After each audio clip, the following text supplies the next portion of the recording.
line of industry activities. So please sit back and have your pens and papers and note down all questions as the lecturer gives us what he has, and then we can take questions after the event. And thank you so much for joining. Abuja, on behalf of the chairman, Abuja section, and other board of directors, I welcome you all to the program. Thank you. Thank you, thank you, thank you. Thank you so much, Programs Chair, for the amazing and swift, brief yet insightful session. At this juncture, I would love to introduce our speaker, who, like I said earlier on, he is the lead subsea service engineer of Techni FMC. I'll quickly read his brief profile. Ibrahim Shaibu is a subsea installations engineer with petroleum engineering background. Over the years, he has been responsible for equipment installation, offshore, SPS equipment refurbishment and maintenance, support tools and equipment design, fabrication, assembling, and testing. His project experience and exposure involves an Total Mozambique LNG, Snepco Bonga NW, Total Egina, CNOOC Liuhua, BP Atlantis, and Woodside Pisces.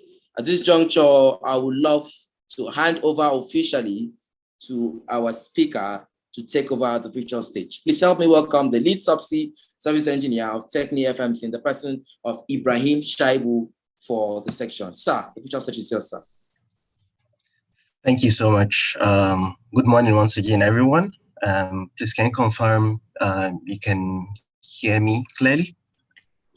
Yes, we hear you clearly, sir. Loud and clear. Beautiful. It's a great pleasure to be here to deliver this presentation. And I would like to, hello? Yeah, we can hear you. Yeah. Okay, all right. Something's happening on my screen and I'm trying to understand what's going on. Okay. Yeah, so it's a great pleasure to be here to make this presentation. And I would like to start by saying or giving a heads up that I don't have a very fanciful presentation because I like to keep things simple and not very wordy, so that I can spend good time providing more details as opposed to being confined to the text on the screen and also having people distracted, focusing on the text as opposed to the explanations being given. So I'm going to go ahead and start sharing my screen. Just give me a minute. Share the screen. I'm going to share the PowerPoint presentation. Okay. Let me know where you can see my screen. We can see it. All right, perfect, beautiful. So today we'll be discussing subsea production system, and from the expectation of that has been mentioned earlier, I can say that I'm very confident that this will meet those objectives, give a wide overview of subsea production system, what they're about, the equipment that constitutes subsea production system, and I also plan to go into some to do some deep dive and provide some more details, especially on completion operations, like someone had mentioned earlier. So I think this is beautiful that the objectives, the intent of this presentation and the expectation of the participants we seem to be aligned. So that's great. So agenda overview of deep water and ultra deep water field development projects. We'll define SPS, and then we'll look at the various subsystems under SPS, which comprises subsea completion systems, subsea manifolds and subsea interconnecting systems, subsea distribution system, subsea control system, subsea well access systems, subsea processing system, and then end notes and conclusion. So it is a lot, and each of these typically will normally be, say, in an organizational setting. Each of these would be like an 8-hour to 16-hour course module. So I've tried to condense everything into these 2 hours, and I'm hoping that I'll be able to do justice to that. So deep water and ultra deep water projects. I deliberately put this here in order to put things into perspective, set the stage for what we are going to be looking at. So deep water is considered projects that have been executed in water depths between 1,000 feet to 5,000 feet. And anything above 5,000 feet is considered to be ultra deep water.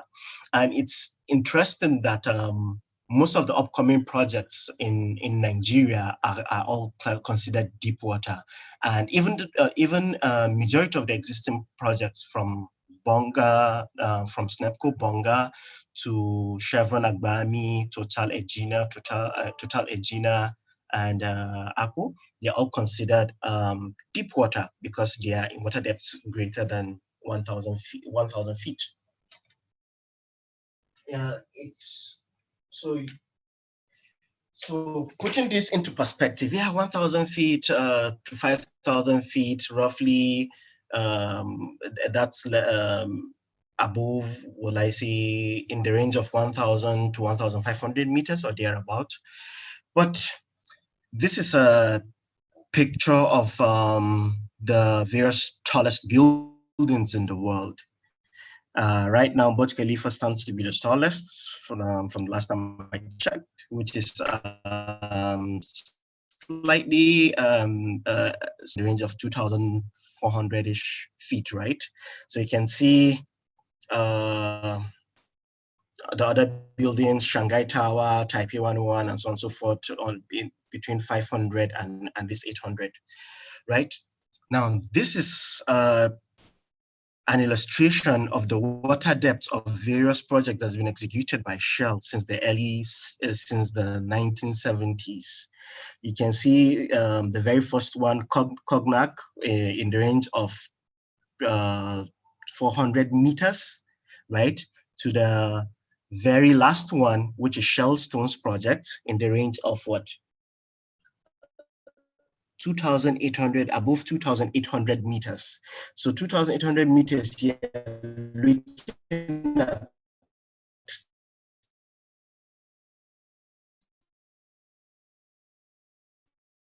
somewhere around very close to 10,000 Stones project is being executed. Isn't that amazing? I mean, stacking the tallest building in the world that everybody's fascinated about. I mean, it's something that blows my mind to know that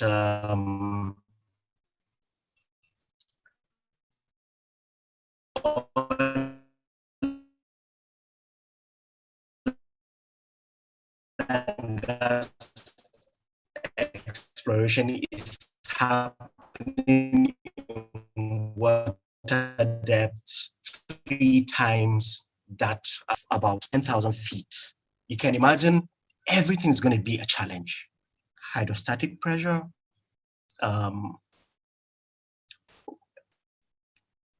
maintaining station keeping, especially when you have bad weather. ROV dive time. Imagine if you had to send an ROV from, an ROV had to dive from the surface to the bottom. I mean, in such projects, it could literally take an hour to almost 2 hours just for the ROV to dive from surface to the seabed. Now, imagine, and now in such environments, it's very important that your equipment, your preparation, or your project execution is flawless, because if anything goes wrong and you have to come back to surface, it's a lot of time. And we know that in this industry, time is literally dollars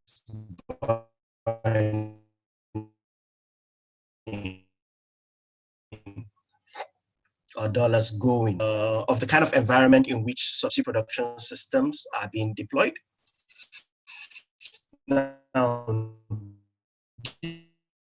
deepwater and also deepwater projects around the world. So in Usan, in Africa, you have Clove in Angola, Kambu also in Angola with BP Platina, ENI Kabaka, BP Tortue in Senegal, Mauritania, Tulo 10 in Ghana, Total Mozambique,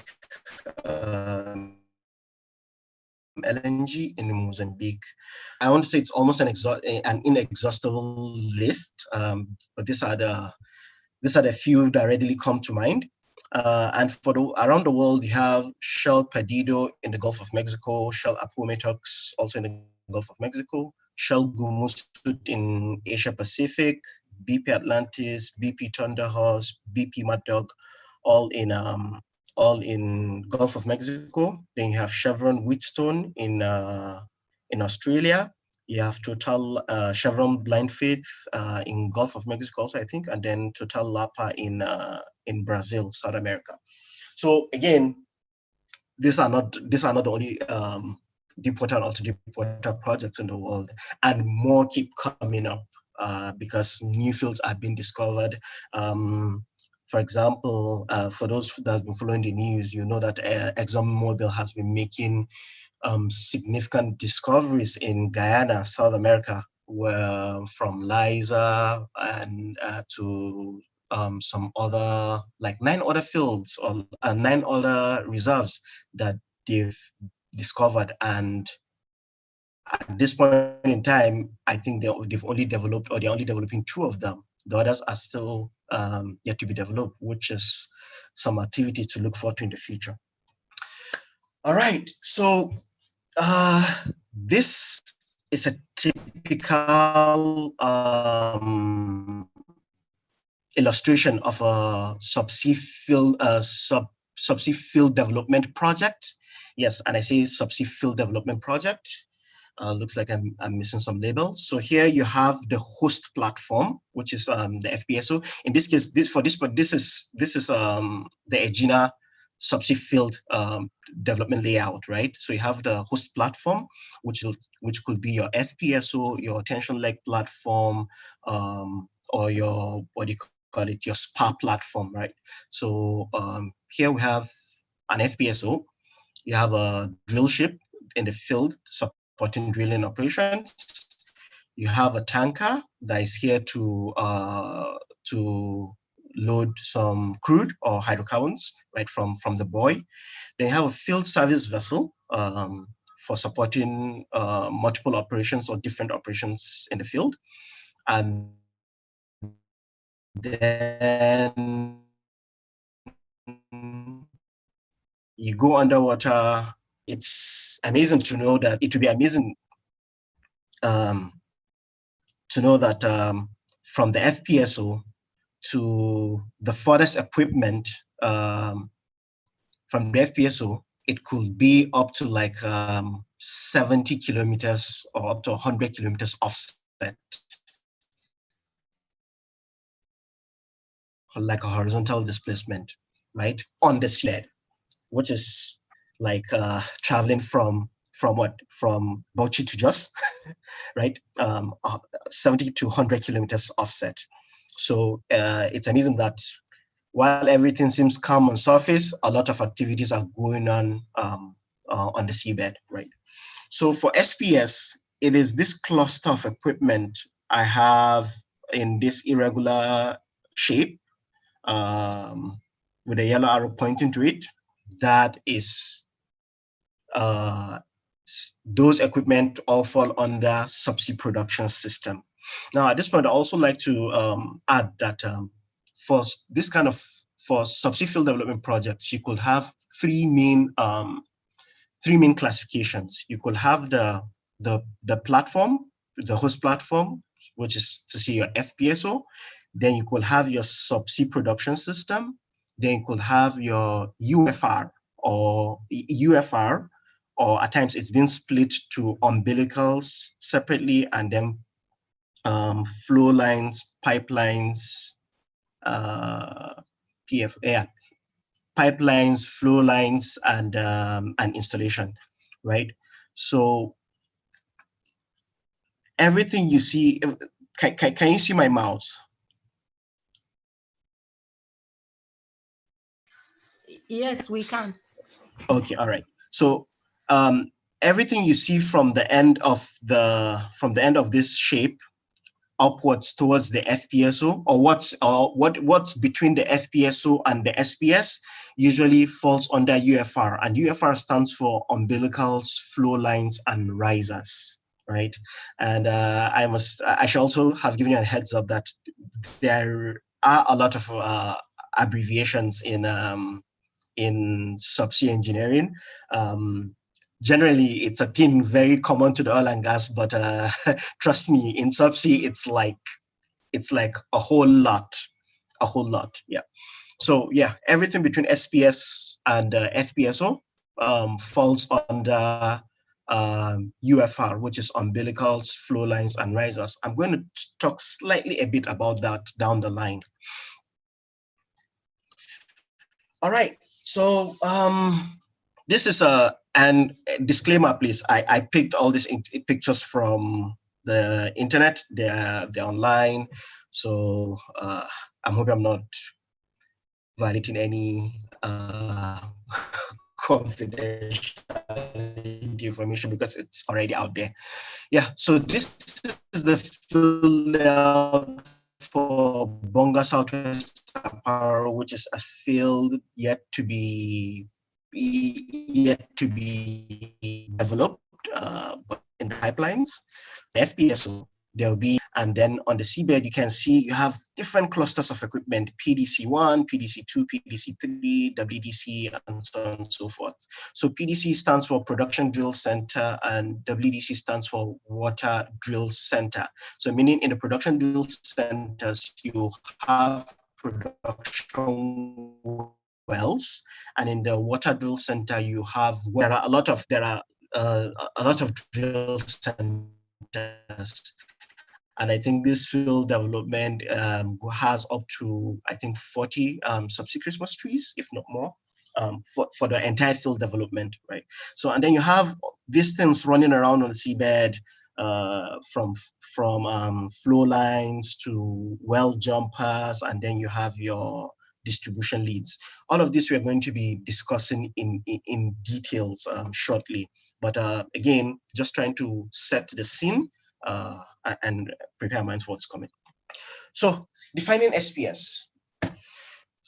So in simple terms, SPS just refers to the array of equipment you have on the seabed used for the safe gathering, used for the safe production and gathering of hydrocarbons, right?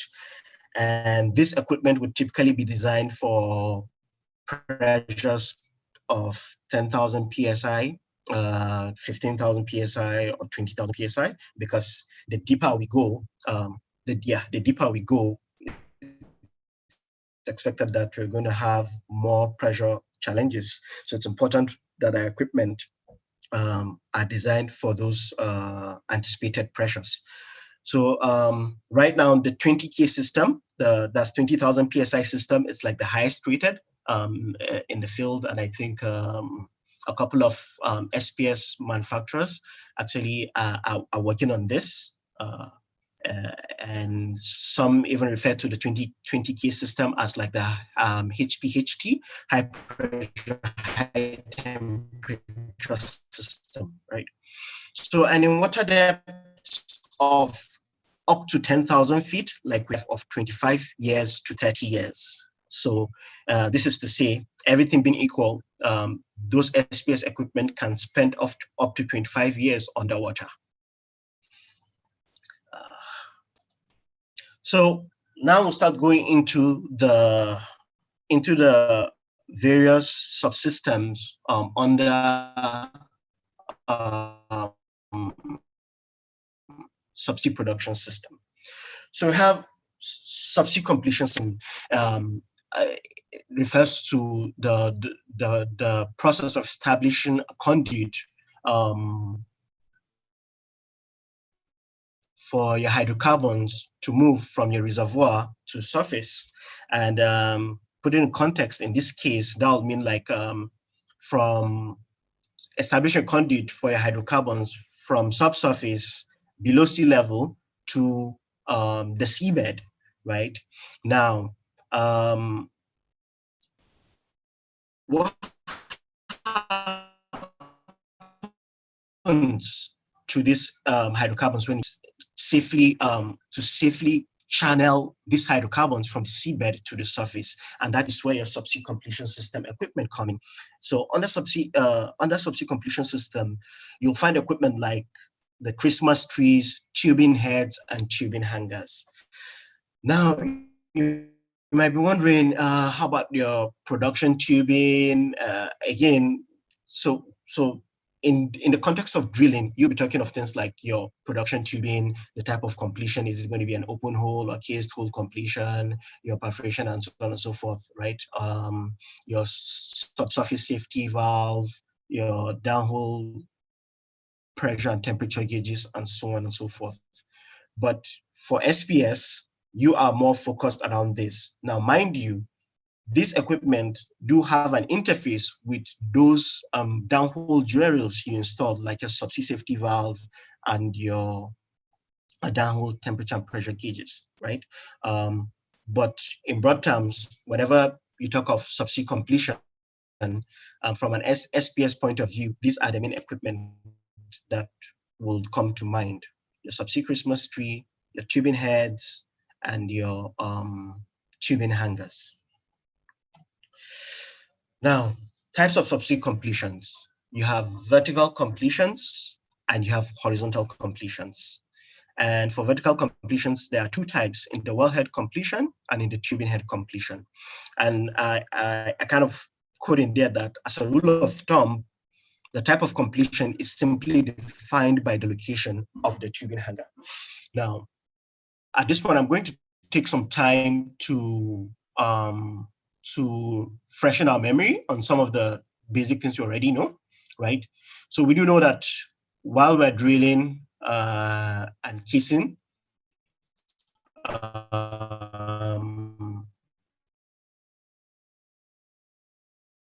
we cement our casing in place, but our production tubing, we don't cement tubing because in for some remediation work, right? Now, that production tubing is being suspended by something, and that thing is your tubing hanger, right? So you have a well of total drill depth of, say,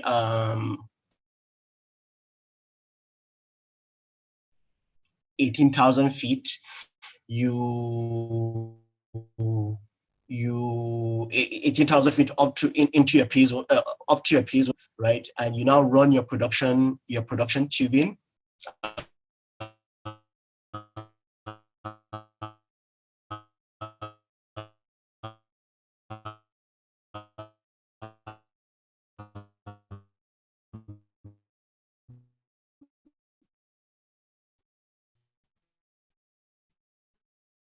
Joint by joint,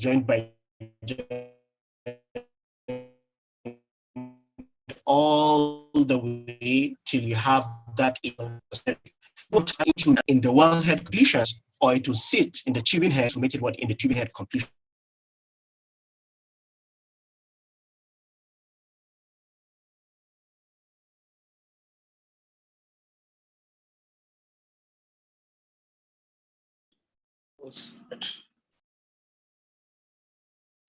Seems you've lost him due to network. We have lost the lecturers. I don't know.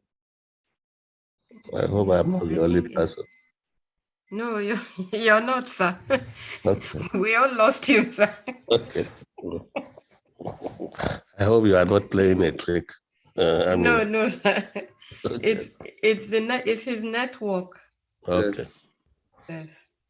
I Please think kindly, yes. he was struggling with it even before he joined. Yeah. I think he's back. Okay. Please save your questions to the end of the session. He will take questions. Drop them in the chat box. He's back. Okay. Okay. No, I think he's out again.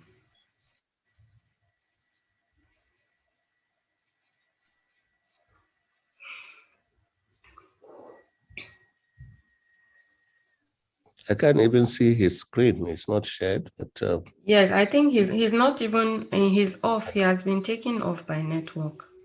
okay. I think I'm sure he's trying to reconnect. Okay.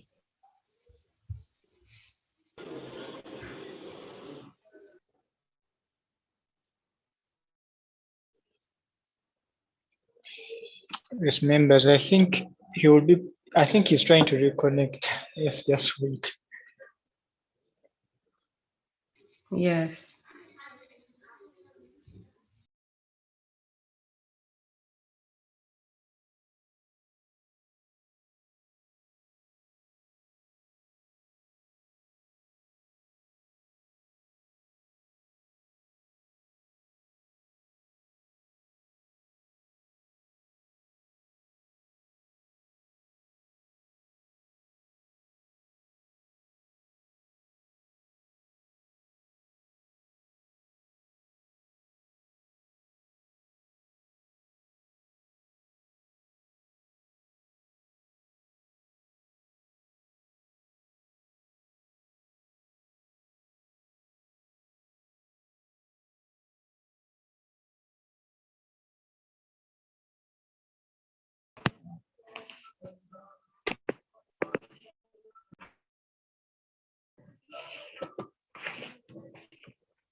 Hello? Hello? Hello. Hello, can you hear me now? Yes, we can. All right, perfect. Apologies. Um, so can someone help Yes. me? Where did I On. drop off? Subsea completions. The Subsea. tubing, you were explaining about tubing hanger Okay. with the slide with the rule of thumb. Okay, perfect. All right, I'll pick up from there.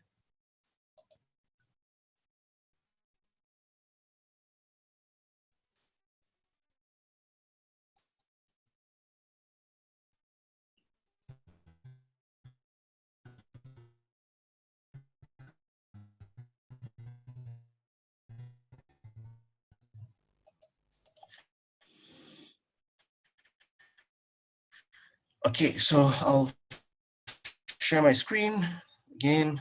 Please let me know I can see my screen.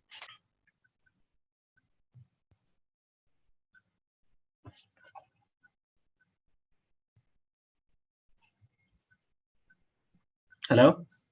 Yes, we can see your screen. Okay, perfect. All right.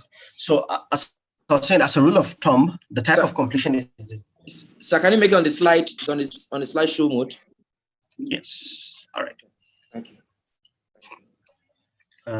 So as I was saying, as a rule of thumb, the type of completion is defined by the location of the tubing hanger. So I was explaining that when you run your production tubing, you terminate it to the tubing hanger, which enables you, which suspends the weight of that whole tubing and your downhole jewelry, right? Now, that tubing hanger can only sit in one of three possible locations.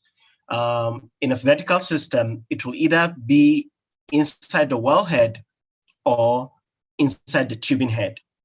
And for horizontal system, it can only sit inside the Christmas tree, right? Which is why those are the types of completion we have, vertical and horizontal. Now we're going to look at each of these type of completion so that you see what's unique about them, and we'll have more discussions around it.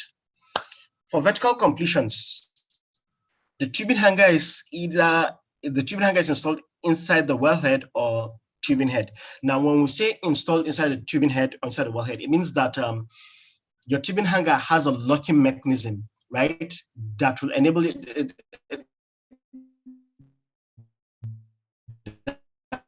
that will lock it and secure. And so that's for a vertical system.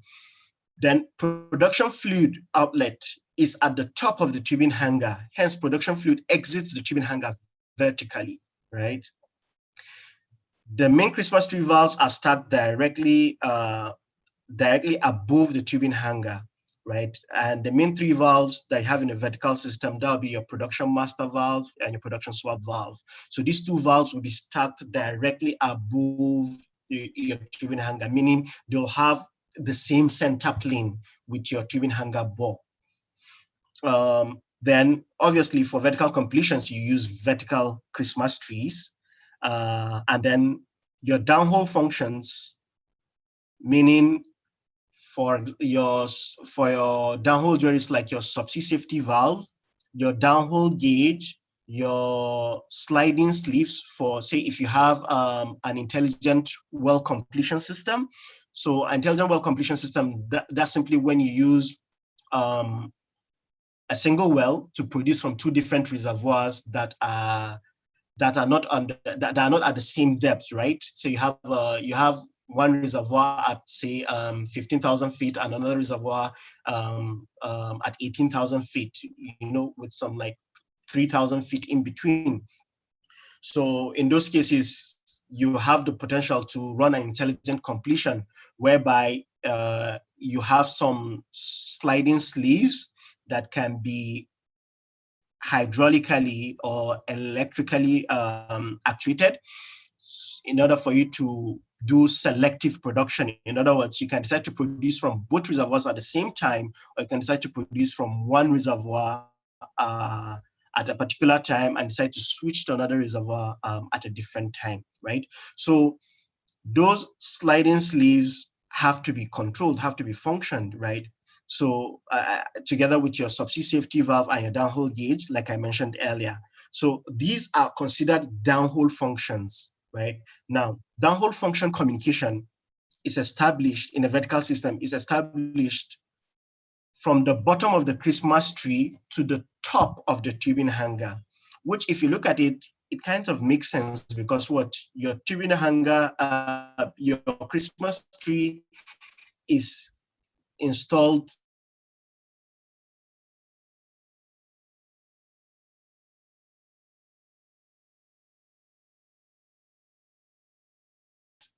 and since everything's kind of concentric, so you are able to have couplers, right? You're able to have hydraulic couplers and electric couplers that will meet at that tubing hanger and Christmas tree interface. So, right? So which makes it from the bottom of your Christmas tree to the top of your hanger for your downhole communications, right? And this downhole communication, like I was trying to explain earlier, whether it's your subsea safety valve or your sliding sleeves, they can be either functioned hydraulically, mostly hydraulically. So which means that you need a hydraulic line running from your tubing hanger to these downhole juries, right? So which is why it's mentioned that you have couplers, hydraulic couplers, from the bottom of your Christmas tree to the top of your hanger to transmit that hydraulic power needed to function those guys. And for things like your downhole pressure and temperature transducers, they are electrical. So also you will have electrical lines running from the bottom of your hanger all the way to subsurface to your downhole pressure and temperature transducers. So similarly, those will be controlled and will be functioned from your Christmas tree via electrical connectors at the bottom of your tree for both hydraulic and electrical power from surface to subsurface. Now, in production mode for a vertical system, right, your barriers, again, it's industry requirement that at all time you maintain 2 barriers on a live well from the environment at all time. So in production mode for a vertical system, your dual barriers will be your production swap valve and your ROV Christmas tree cap. Now, when you are not in production mode, say whenever you shut in the well, your other 3 valves can serve as a barrier. Also, for example, your production master valve can be a barrier, then your swap valve, then your tree cap. If you shut in your subsea safety valve, that can also serve as a barrier. And down the line, we're going to see that at different stages of completing a well, the barriers being maintained are different, right? Depending on the stage of the operation. All right, so for a vertical system, you can have it can be either a slim bore or a full bore or a dual bore. Now, what do this mean? So a slim bore would typically be a system that can take that can support a 5-inch production tubing, right? So it's that system is being referred to as a full bore. Your tubing hanger outer diameter, it's less than 18¾ which would typically be the diameter of your marine riser, your BOP ID, and so on and so forth.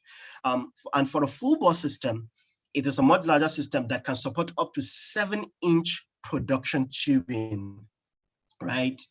And then these 2 systems, your slim bore and your full bore system, are concentric, meaning the bore in your tubing hanger is concentric to the outer diameter of your tubing hanger. Hopefully, I'll be showing some pictures, and we're going to that'll make this clear shortly. Now, then you have the final one, which is your dual bore. So for your dual bore, it means that you have a separate bore for your production and you have a separate bore for your annulus inside the same tubing hanger. So this system is it's not concentric, right? Because you have two bores in one tubing hanger, your production bore and your annulus bore. And your production bore typically in a dual bore system will be 5-inch, and your annulus bore will be 2-inch, right? Yeah.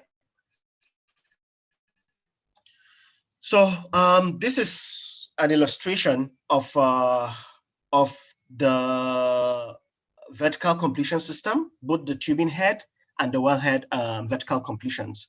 So you can see, this orange piece is the wellhead, the blue piece is the tubing head, and the green piece is the Christmas tree. So you can see for a tubing head completion, you have a wellhead, a tubing head, and a Christmas tree.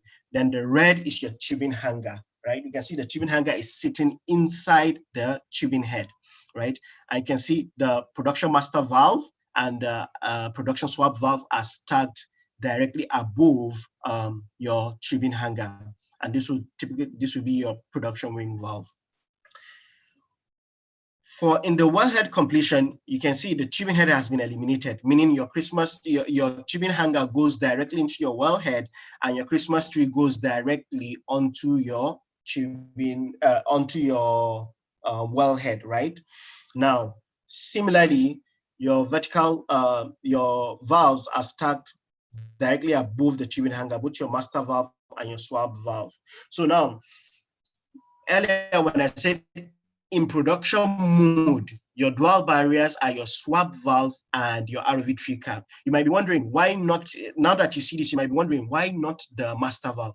Because we are in production mode, meaning in production mode, you expect your master valve to be open and flowing, and you have have hydrocarbons from subsurface flowing through your Christmas tree, right?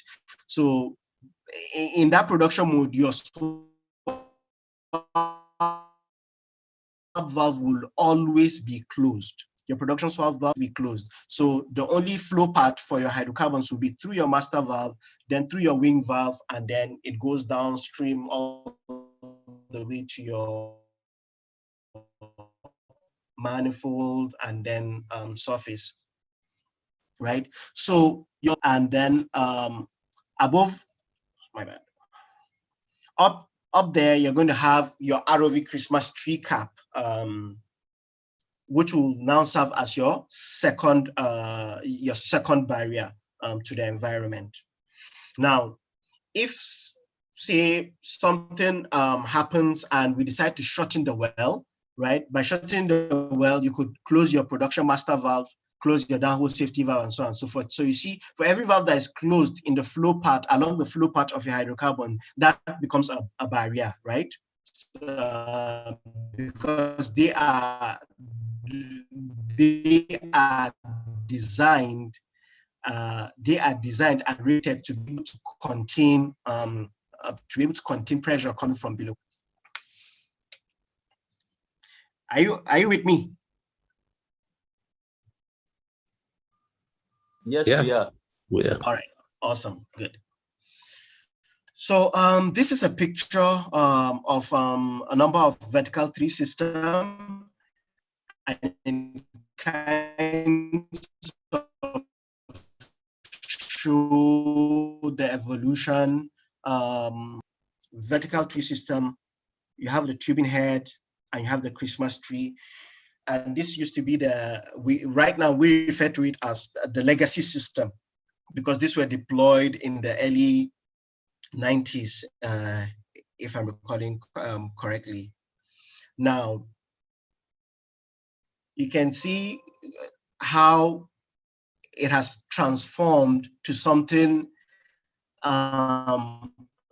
smaller and sleeker, if I may put it that way, right? And this is like more of the recent system in the 2000s.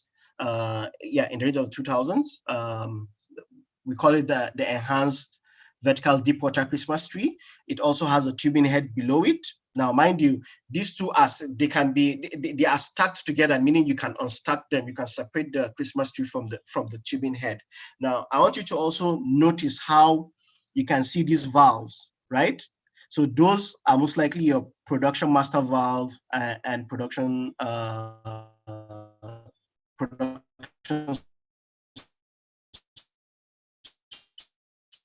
swap valve, right? Your production swap valve, it's on the other end, on the opposite end, behind the Christmas tree. And you might be wondering, how am I able to deduce that? We'll be talking about that shortly also, right? And I'll come back to this picture definitely.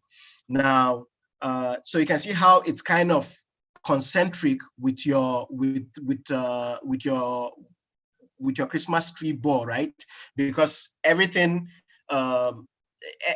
if you look at this from the top, it's going to be a straight bore, a straight opening all the way through. If you have your tubing hanger, if you have a tubing hanger inside that tubing head, you'll also be able to see through the tubing hanger, because everything's kind of designed to be concentric, right? So that way, whenever your production fluid is exiting your tubing hanger, it's going to hit the master valve first and then hit the swap valve. So in production mode, that master valve will be open, so it's going to hit the swap valve, which is the first barrier against the environment.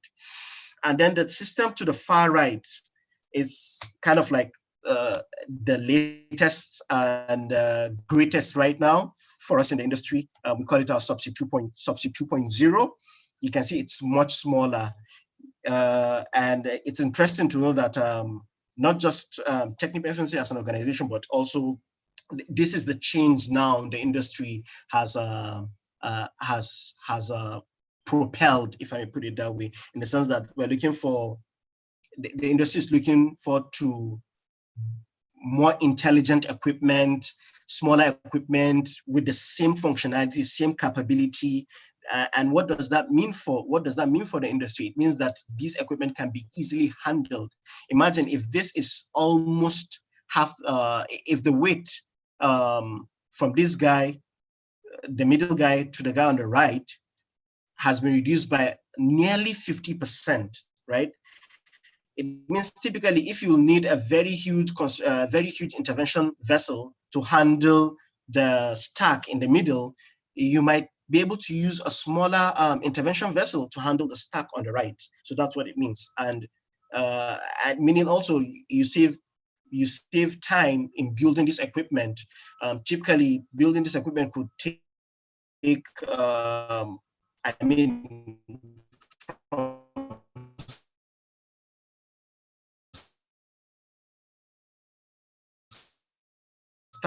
from start to finish of the whole equipment, fewer part counts and so on and so forth. It means that you can easily build this in a shorter time, right? So I have some links for some YouTube videos that, provides an insight into this new technology.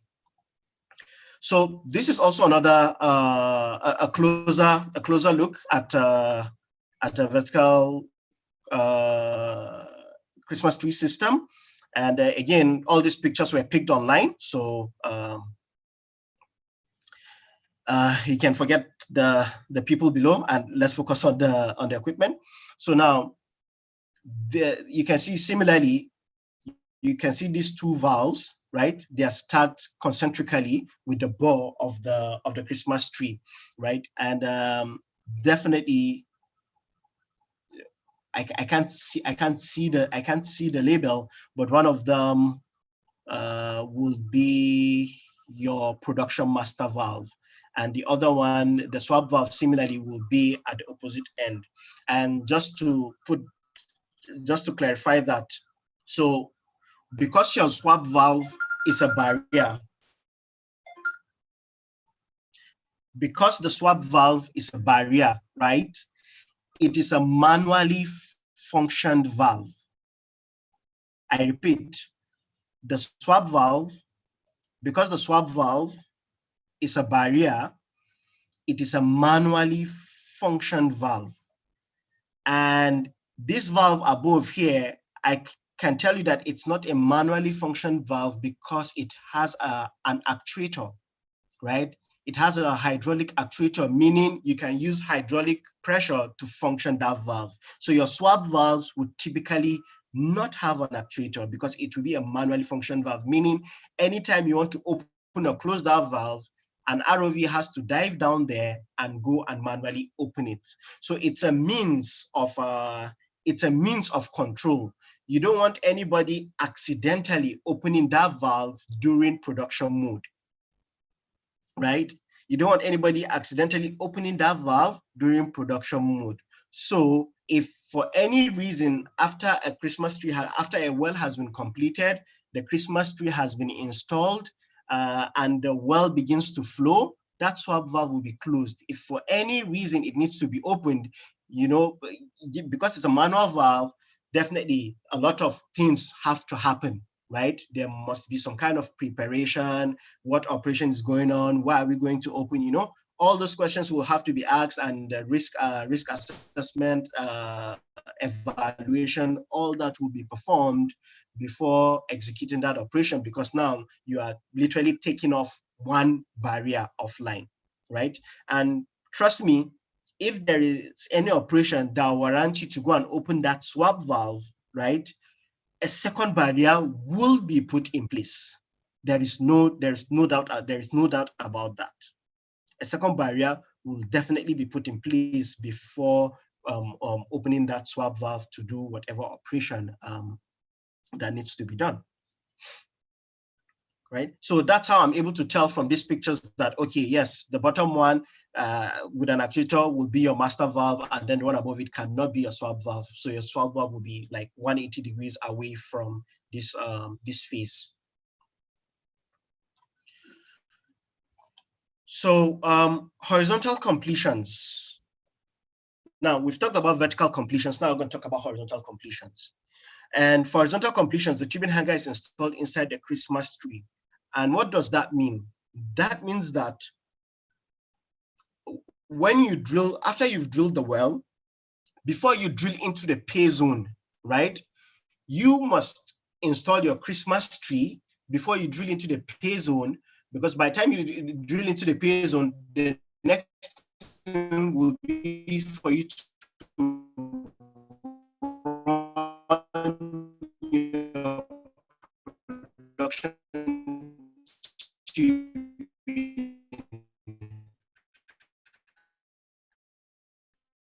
And when you run your production tubing, you have to, and for a horizontal system, so that we try to digest that. For a vertical system, your tubing hanger will go into your wellhead or your tubing head, and then your Christmas tree can come later, right? But for a horizontal system, before you start talking about completing the well, installing your tubing hanger, you must first of all have your Christmas tree in place, right? Now, production fluid outlet for your horizontal tubing hanger, production fluid exits your horizontal tubing hanger horizontally, right? Meaning that you have a bore to the side on the body of the tubing hanger, which is called your production fluid outlet for your hydrocarbons. For that reason, the main Christmas tree valves are stacked horizontally adjacent to the tubing hanger production fluid outlet, right? Now, and for your horizontal system also, it's important to know that those main valves we are talking about will be your master valve, your wing valve. You do not have a swap valve in a horizontal system. You will not find a swap valve on a horizontal Christmas tree. Now, for your downhole functions, remember, because of the configuration of your vertical system where your tree is above your tubing hanger, you are able to have your downhole function from the bottom of the tree to the top of the tubing hanger. But in this case, where your tubing hanger is inside the Christmas tree, it's not possible for you to have your downhole functions from the bottom of the tree to the top of the hanger, because your hanger is inside the Christmas tree. So for that reason, your downhole functions downhole communications are established through radial penetrators, right? Through radial penetrators that stab the radial penetrators down the Christmas tree. When the tubing hanger is installed, those radial penetrators will stab into the tubing hanger, right, on the body of the tubing hanger, right? So that way you can supply hydraulic and electrical functions, hydraulic and electrical power for your downhole jewelries like your subsea safety valve, your downhole pressure and temperature gauge, your sliding sleeves for intelligent well. Same thing, just like a vertical, but just that this time around is through radial penetrators. And for horizontal completion, it's expected you use a horizontal Christmas tree. You cannot place a vertical Christmas tree on a horizontal completion. And in production mode, the dual barriers for your horizontal completion will be your upper crown plug and your lower crown plugs. So you see, for your horizontal system, you do not have any valve as a barrier to the environment, right? Rather, you have crown plugs as your dual barriers to the environment.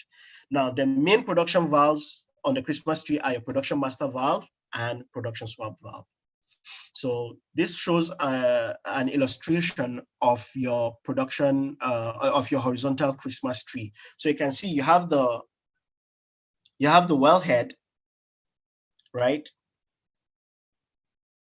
And you have the Christmas tree. This is misleading.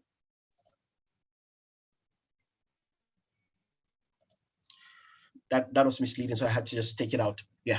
So you have your wellhead, then you have your horizontal Christmas tree installed, and then you have your tubing hanger installed inside the Christmas tree. And similarly, when I say installed inside the Christmas tree, it means that you have your tubing hanger has a locking mechanism, and there is a profile for it inside the Christmas tree where it will lock onto. And then you can see inside your tubing hanger, you have your lower crown plug and your upper crown plug. And then you can see by the side of the tubing hanger, you have your production outlet. So that production outlet is in line with your production master valve and your production swap valve, right? So in production mode, your hydrocarbons flow vertically and they deadhead against your lower crown plug, and the only flow path left for them is through your production master, out of the hangar, through your production master valve, and then production wing valve, and then it goes on to your manifold and so on and so forth. So you cannot have a vertical flow of your hydrocarbons because you have your crown plugs.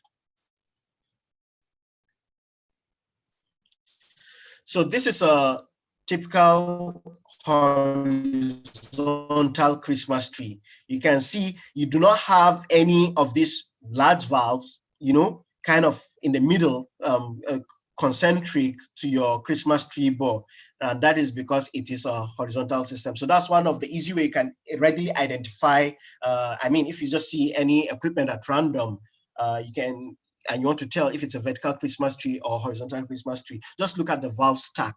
How are the valves stacked? In this case, or in any case where you see the valves stacked to the side, just know that it's a horizontal Christmas tree. As long as you don't see any of the huge, any of the very large valves in the middle, kind of concentric with your bore, you'll know that it's a horizontal Christmas tree. Right? So in this particular case, this will be your production master valve, and this will be your production wing valve, and then you will definitely have other valves around. Again, this is another good, a clearer picture.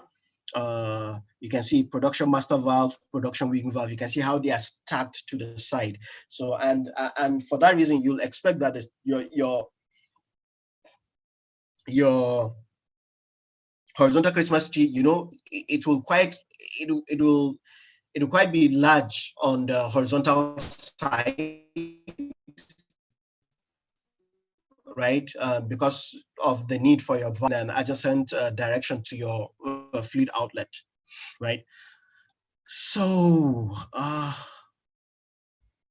yes, and while I'm still on this picture, I'll just take some time to talk about some of these labels you see, more especially these two at the top. So I hope you're, for those that can read this, so this is EH5U, EH5L, meaning electrohydraulic penetrator with 5 lines upper, electrohydraulic penetrator with 5 lines lower. So these are the radial penetrators I was telling you about earlier, right? So when you install your Christmas tree on the wellhead and you want to run your tubing hanger, these EH5 penetrators will be disengaged, right? Meaning that they will not be protruding into the bore of your Christmas tree, because if they are, then you're going to damage it when you run your tubing hanger, right? So they will always be disengaged before you run your tubing hanger.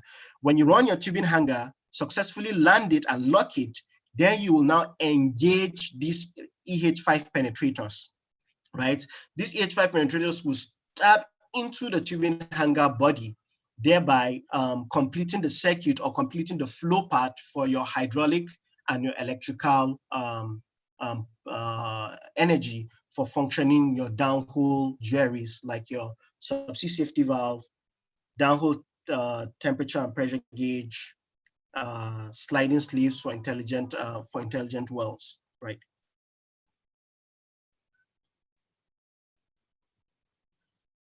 So similarly, you have a tree cap, you have an ROV tree cap for horizontal system. Like you can, this is a debris cap anyway, but there is a tree cap, right? But the tree cap for the horizontal system does not really serve as a barrier, right? It's more like to prevent debris from settling in onto your crown plugs, so that when you come to retrieve them, it won't be a problem, right? So the tree cap you have in a horizontal system, it's not really pressure containing, but more like a cover to prevent debris from settling on your equipment. So subsea Christmas tree. What is a subsea Christmas tree? We might be wondering. Or or you might be wondering, if you're asked to define a Christmas tree, how will you define it, right? Well, it's simply an assembly of connectors, valves, actuators, choke, flow meters, and pressure and temperature transducers, right? Again, this is not an exhaustive list of everything you will find on a Christmas tree, but it would typically comprise of, at a minimum, the first four items I listed at a minimum. The first four items: the connector, valves, actuator, chokes, and the pressure and temperature transducers. And at a minimum, it will comprise of this, right? Some could have flow meters, some don't have flow meters. It's all dependent on what the operator wants, or how the operator has planned to develop the field. But flow meters are not mandatory, right? And what are these? And this assembly, what does this assembly do? This assembly simply helps you to produce your hydrocarbons in a controlled manner. And what do I mean by in a controlled manner? Your choke, you can use your choke to regulate the flow of your hydrocarbons from the well. You could increase it, you could reduce it.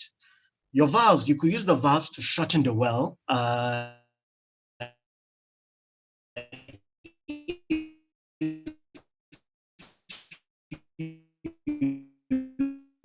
If for any reason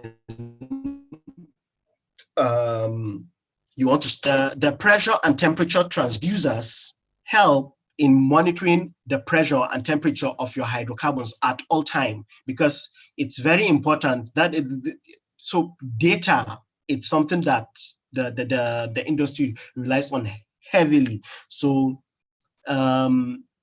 operators don't produce blindly. And when I say don't produce blindly, they always need to know what the temperature, what's going on down there, right? And because it's not something that you can just wake up and say, hey, you're taking a walk and see what's happening there. There has to be a means to always have information on what's going on down there on the seabed. And some of those things that communicate to us on what's happening down there are these pressure and temperature transducers, right? Now, and you'll be able to tell the temperature on your production side, temperature on your annual side,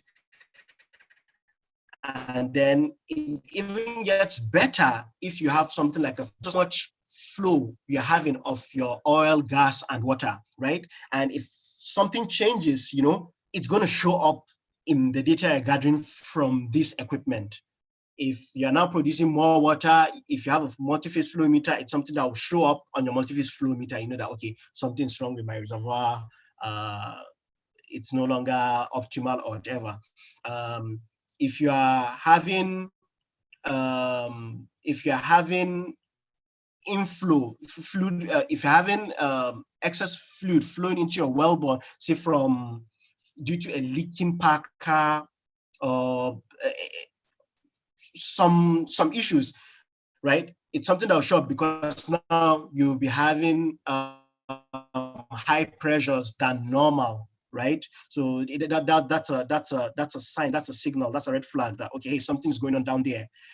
This one has been producing the average pressure of the flowing well used to be 5,400 psi, but now I'm getting 6,000 psi. Something is going on down there, right?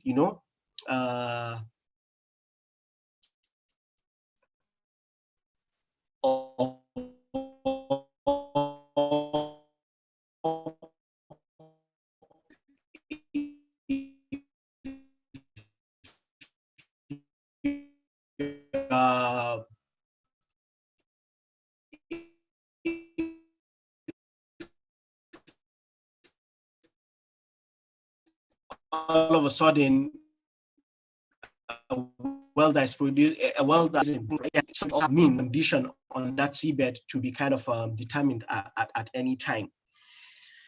So to recap, your Subsea Christmas tree will typically be an assembly of what? Connectors, valves, actuators, chokes, flow meters, optional, pressure and temperature transducers, which are all used for the controlled production of your hydrocarbons from the seabed to the surface.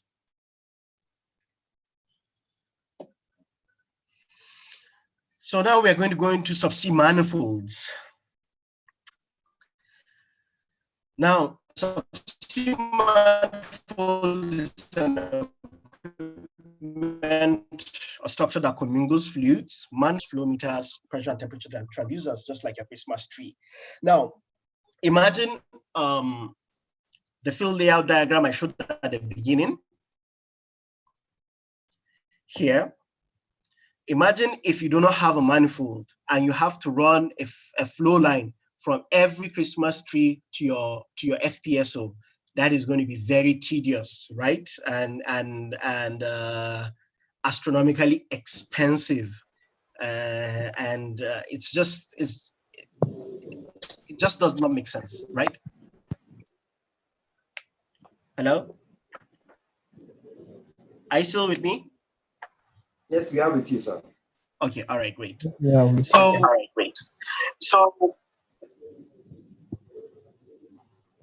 Yeah, yeah, it doesn't make sense to have flow lines running from every individual tree to your host platform. So which is where your manifolds come into play, right? And which is why you now have things like your drill centers, because at a drill center, you could have up to 5, 6, 10 wells tied to a particular drill center. So if you don't have that manifold there, it means that if, for example, for a drill center with 10 wells, right? If you don't have a manifold there, it means you would have to run 10 lines from 10 Christmas trees to your host platform. But because you have a manifold, you're able to tie all those 10 wells together to a single manifold, and then you probably have just one line from the manifold going to your host platform, right? So that kinds of help optimize. Pardon, was there a comment?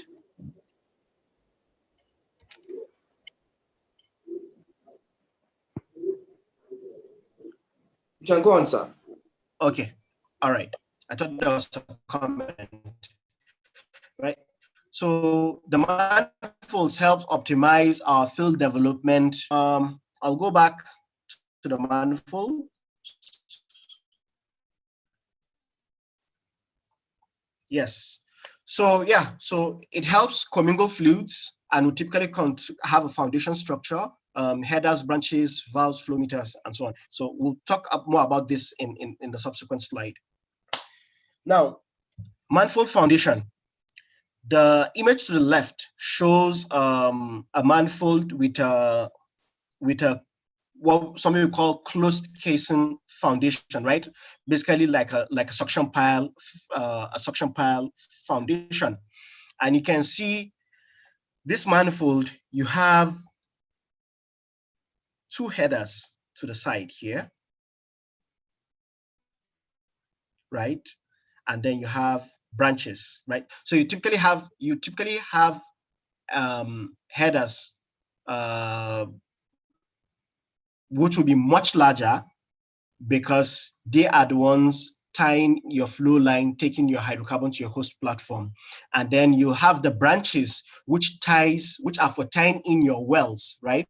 So meaning that the direction of the flow will always be from your well to the branches, and then from the branches to the header for a production manifold. Because similarly, you can have a water injection manifold, which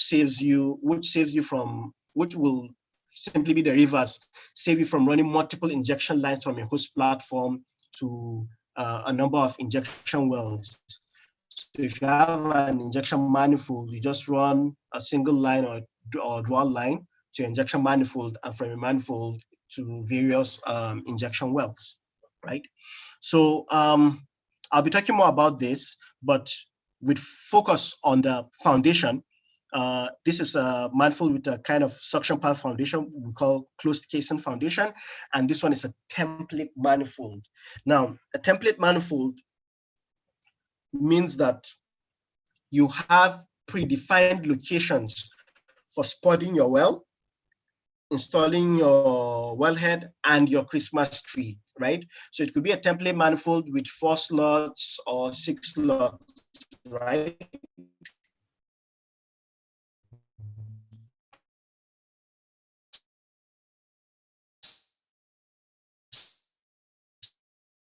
So it's structure that has predefined locations for your already, and structures integrated to your foundation. You have this we call over-trollable structure, meaning that if you are in kind of shallow water where you have a lot of fishing activities, this integrated trollable structure prevents fishing nets and so on from snagging onto your equipment. So if for any reason a vessel on surface deploys their fishing net, it's something that it's just going to troll over the structure and not hook onto anything subsea, right? So the region of executing the project, the nature of activities, the water depth, all determine what kind of manifold you're even going to deploy in the first place.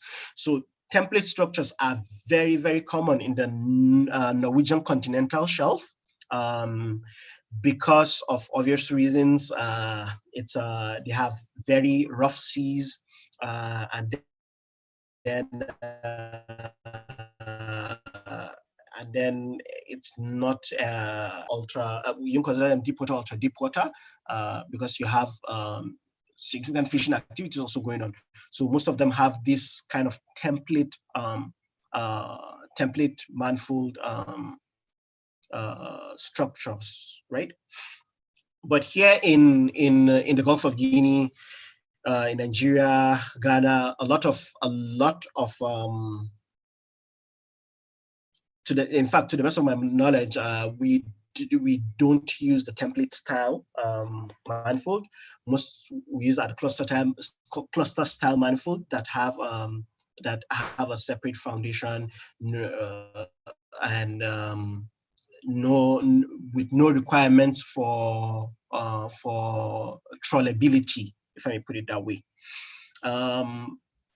In China, like the CNOC Liuhe project, they have they do not use the template style, but then their Christmas trees, their manifolds, they have protection for what do you call it? We call it FFS, fishing friendly structure, so that they install on the Christmas tree to protect them from fishing activities. So that's much about it at this point to discuss about the foundation. Then I'll go to the headers. So I'll be talking a lot here about a couple of things. Headers.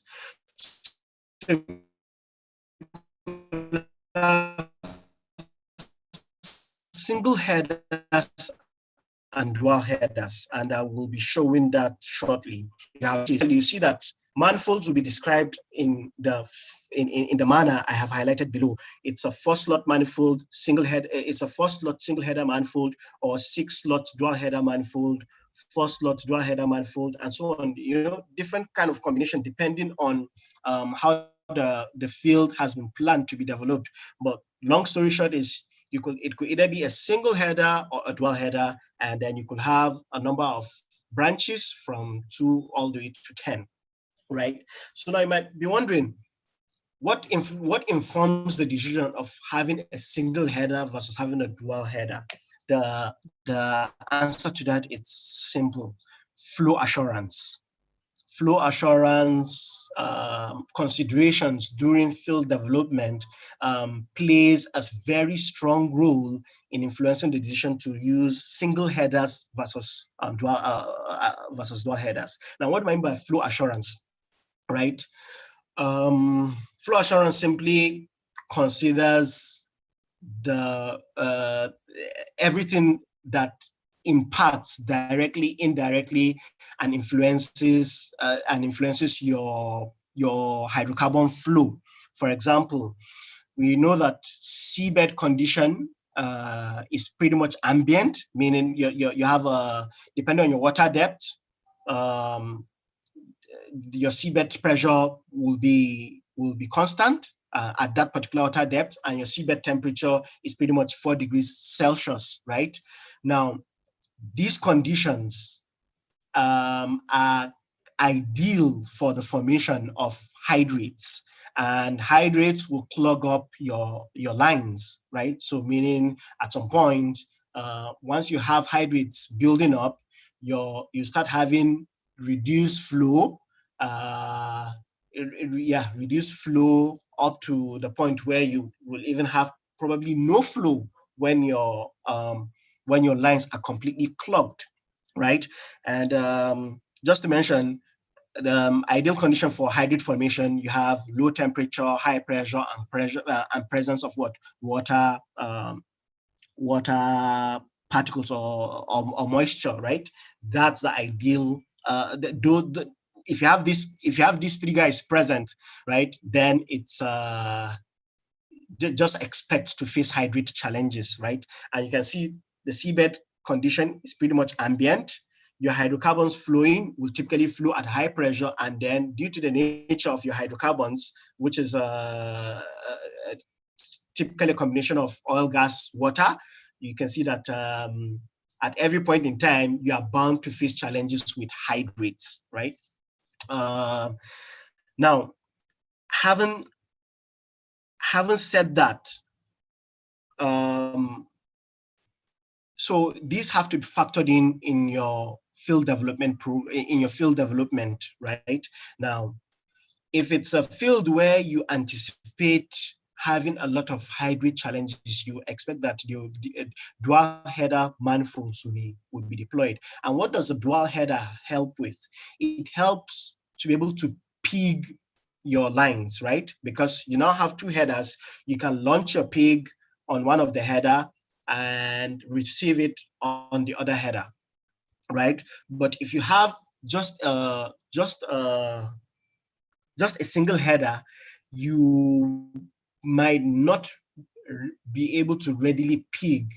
And I'm saying you might not be able to readily pig because with technology, there's been some improvements and enhancements, right? That if there need be pigging, you can do it, but that has to be, you have to factor in a lot of technology, if I'm just put that way, into your field development, or otherwise your field layout has to be, you have to have a kind of loop field layout whereby you have a single header, you can launch from one end of the field and receive your pig at the other end of the field, versus a dual header manifold where you can launch pretty much around the same area and receive pretty much around the same area, if I put it that way. So yes, so flow assurance plays a major role in deciding whether you have single headers or dual headers.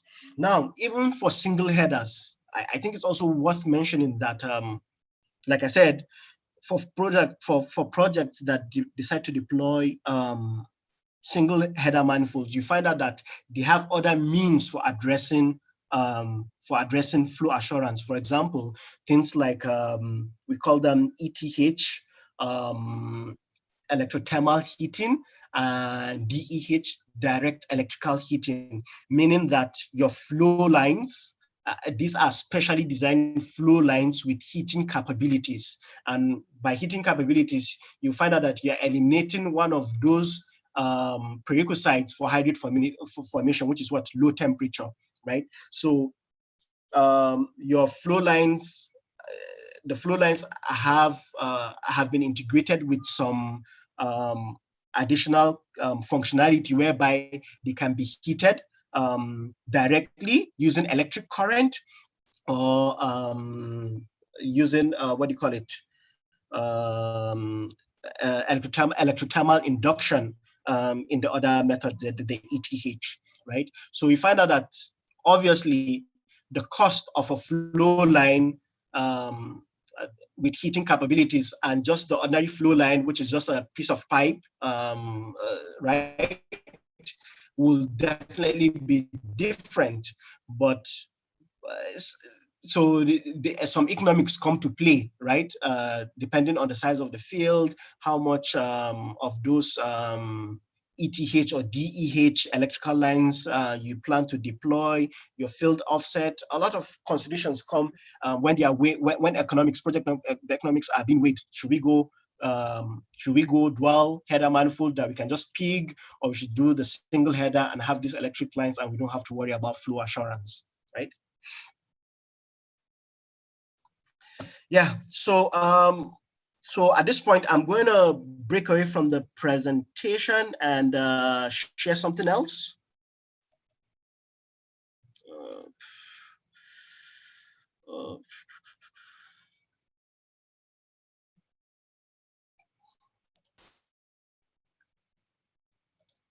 I need to share something else. Where do I have that?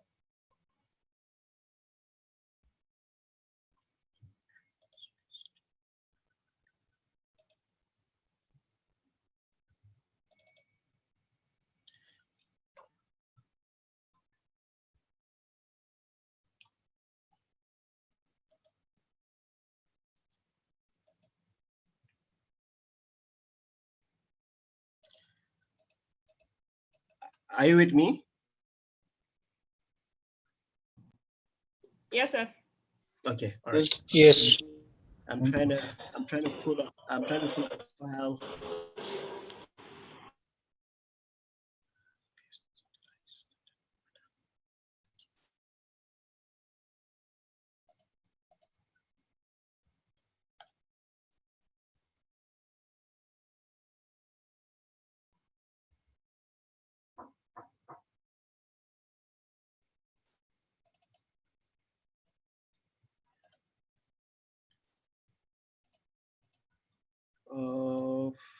Okay, while that comes up, let me show something else. Just a minute, please.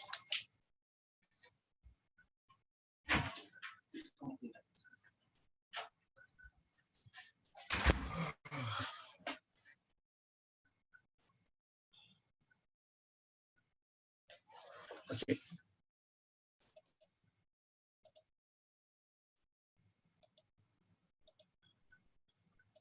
So I'll need to stop sharing my screen and reshare again. Stop sharing.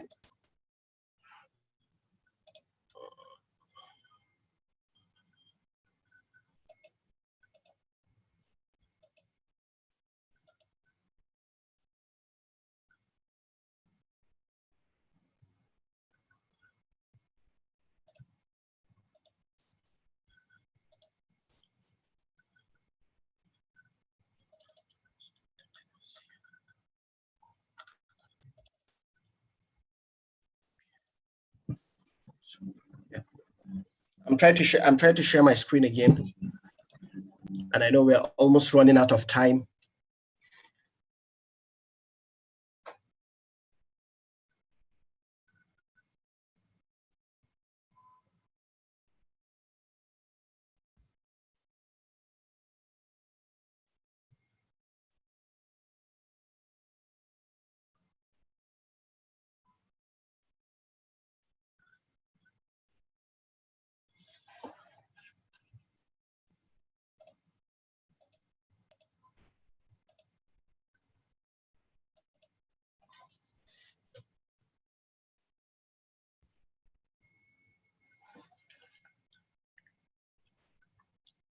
Okay, should be coming up right now.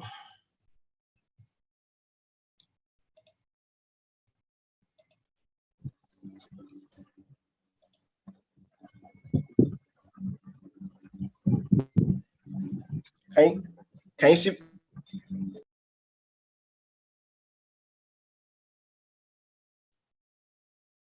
Yes, we see your screen.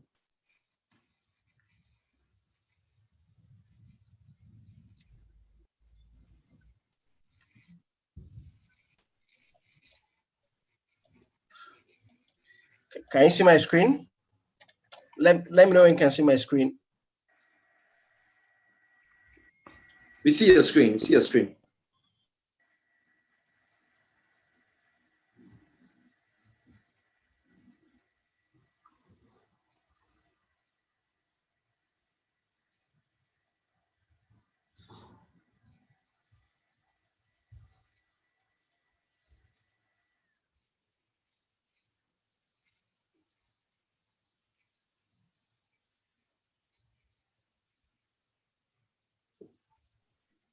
It seems we lost him.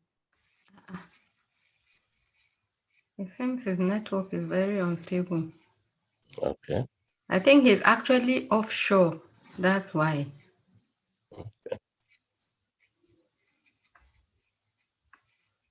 And the subject is so interesting. Yeah. Very interesting. Yes.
Hello.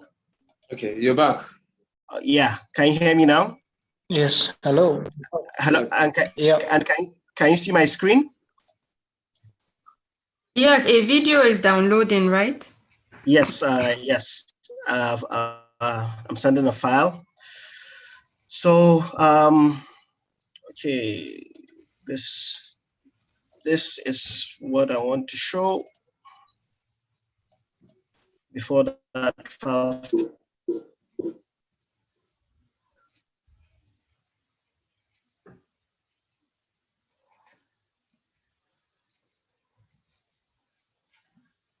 Vertical Christmas tree.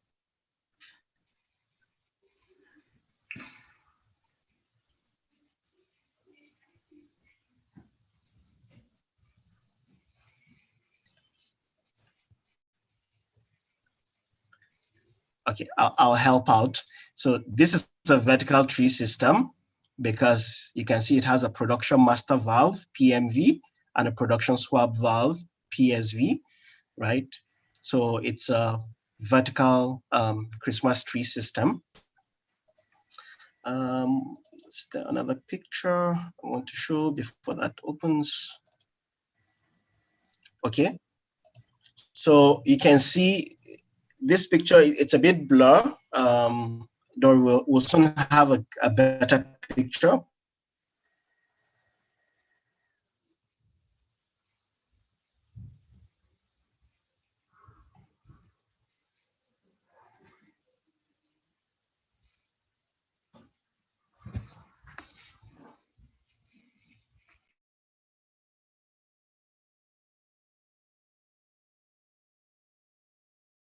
And like I mentioned, it helps you tie the trees to the manifold, right? So you can see you have, it says something about you have your UTA, which is somewhere here, your umbilical termination head, hydraulic distribution model, electrical distribution model. We're going to look at this in subsea distribution system shortly, even though I know we're running out of time. But just like I anticipated, photos, new folder. Photos, new folder.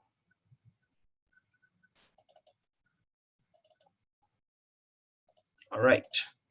So,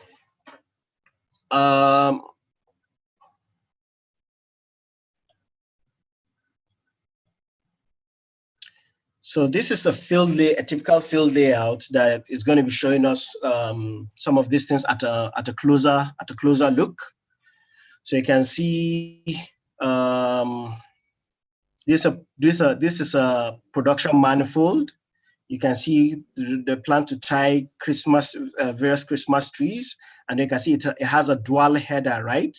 The header ties the manifold to the plate, right? And from this plate, it goes to the FPSO, right? So, and the headers at the other end of the manifold ties it to other plates that goes into the field. So we'll be seeing that, right? So this is a UTA, which we are going to be seeing, we are going to be discussing shortly. UTA stands for umbilical termination assembly. So it consists of an umbilical termination head. It would typically consist of an umbilical termination head. As the name implies, your umbilical from your host platform is terminated to the head, which makes it your umbilical termination head. And then you have your hydraulic distribution model, usually in the middle, and then typically you will end, but in this particular field, what you have is another umbilical termination head, right? Which brings me to say this. Everything we're discussing today, please remember, it is not cast in stone.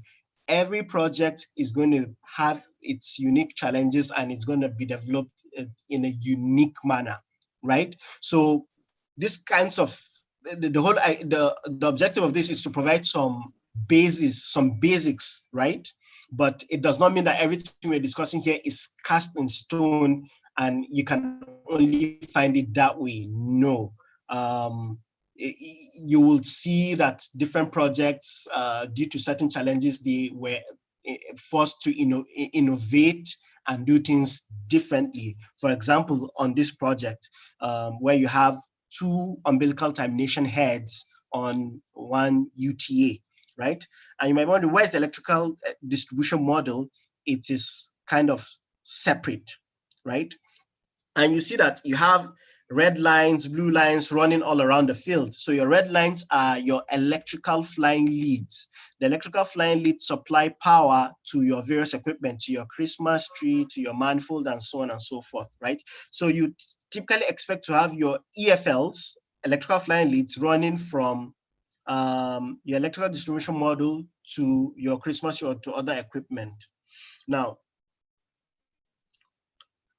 I know we're still discussing the manifold, and I'll just go to the main information about the manifold just towards the end. Yes, so this is a closer look at the manifold, right? So you can see these are the headers. So this is a 4-slot, 1, 2, 3, 4 dual header, right? Manifold, and you can see when you remove the frame and the protection structure, this is what you have. It's basically pipes, right? A lot of piping, right? And you can see each of the branch has 2 valves associated with it, right? This branch has these 2 valves. This branch has these 2 valves. That one like that, like that. And you can see your header, right? So you can see all the branches, hydrocarbons flowing from the branches all end up in the header, right? I can see at this end of the header, they are tied together with a crossover valve. So meaning you can allow hydrocarbons on one header to even flow to the other header through your crossover valve, right? And Similarly, the manifold has a subsea control models, but again, these subsea control models help to function this valve and also communicate with the smart devices users. So this is the main thing I wanted to show on the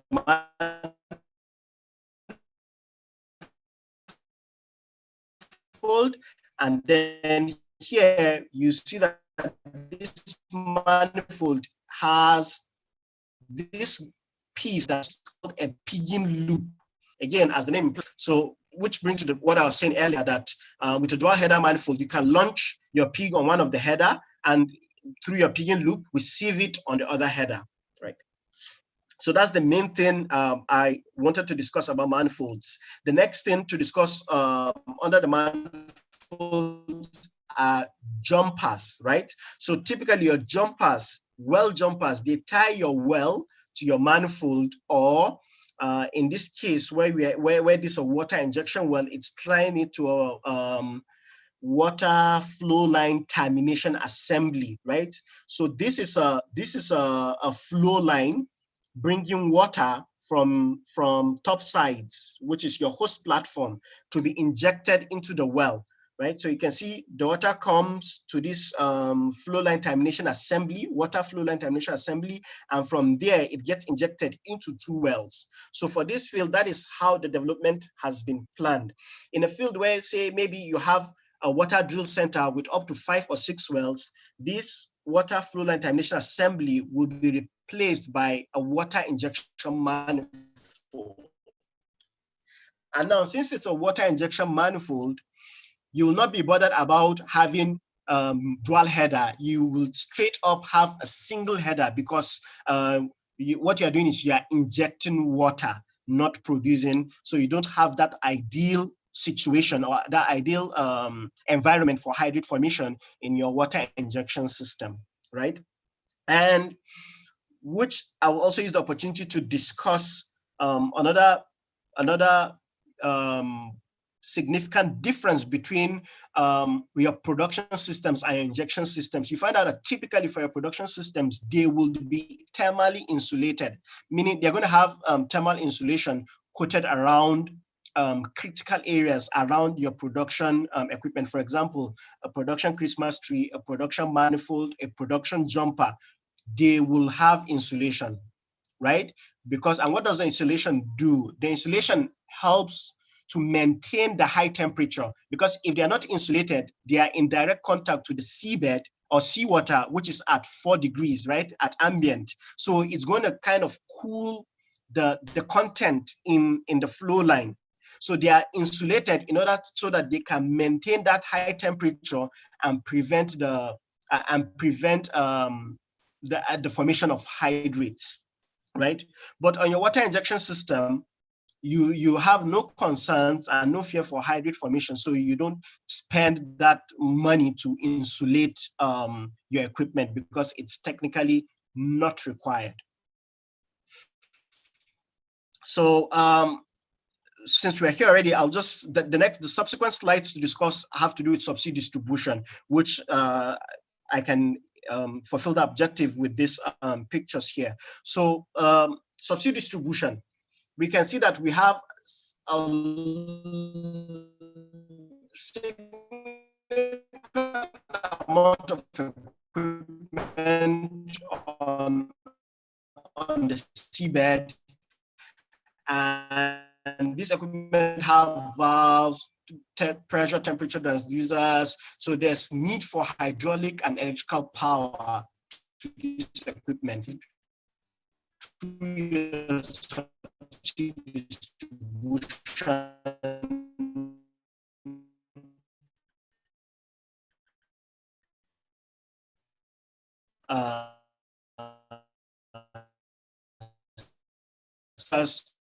Which is umbilical termination assembly, comprises of your stand poses for hydraulical and electrical coming from your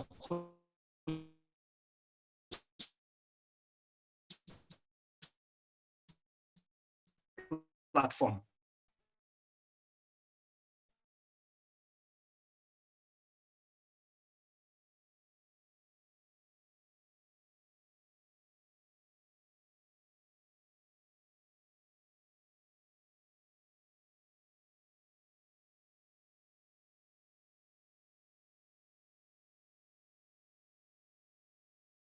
Sincere apologies. Hello? What? Okay, Yeah. so you can continue. Yeah, where did I drop out?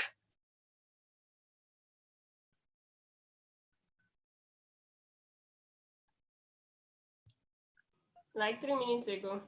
3 minutes ago? Wow. Okay. All right. So I'll start from the subsea distribution system, right? Okay. So subsea distribution system, because you have a large array of equipment on the seabed, and this equipment have valves, pressure, temperature transducers, and so on and so forth. So there's need for hydraulic power, electrical power, and communication signal with these equipment, right? That is achieved through the subsea distribution equipment. Now, you can see that the umbilical. Now, an umbilical is simply a bundle of conduits for hydraulics, chemical, electrical, and fiber optic signal in some cases, right?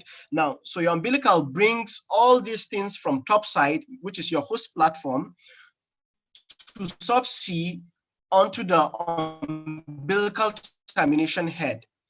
From the umbilical termination head, the hydraulics is separated into your hydraulic distribution model through this piece of equipment you see here with this bench. It's called an umbilical termination assembly jumper, UTAJ.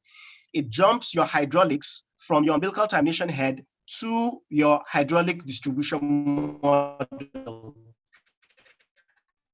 And from your hydraulic distribution model, hydraulic power is distributed to the field, right? HFL, from your HDM to your Christmas tree, to your manifold, and to other equipment that require hydraulic power on the seabed. Now, electrical that comes from topside onto this umbilical termination head will be jumped to your electrical distribution model, right? Your EDM, right? And from this EDM, electrical power will be distributed to your field, right? So if it were a case where the EDM is located on the UTA, right? Basically, you are going to have EFLs, like 2 EFLs running from this guy to this place here. And then from here, you're going to have multiple EFLs running out into the field. Now, so basically, that's like the core of your subsea distribution system.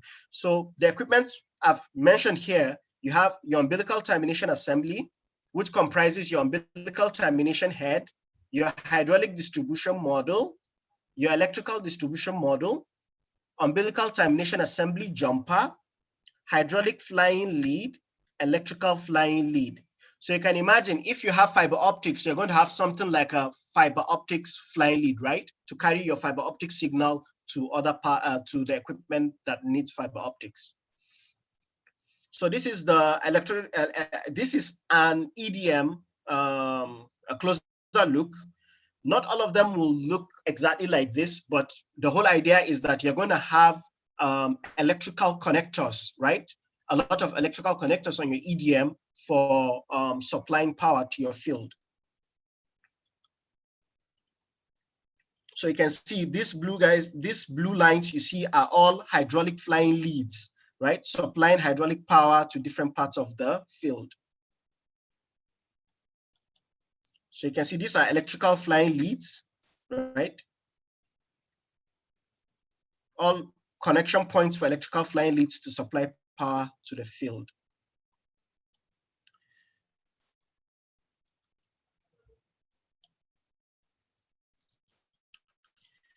Yeah, so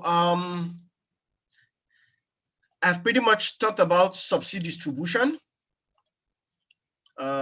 So jumpers. So jumpers, and I briefly talked about jumpers, but just to tie up the loose end, jumpers are broadly classified into two types: rigid jumpers and flexible jumpers, right? Rigid jumpers meaning they have a rigid structure, you can't they are in a defined way of handling. But flexible jumpers, they are spooled, or they can be spooled onto a reel and can be and Yeah, please put it on slideshow.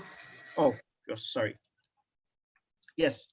So the broad jumpers, rigid and flexible jumpers, right? So for flexible jumpers, they can be spooled onto a reel and transported to the field and then laid out in the field. Whereas rigid jumpers, you have to fabricate them onshore, load them onto a vessel, then go out there in the field and install it. So pretty much it's predefined. So it has a predefined length, predefined height, and all that stuff up front.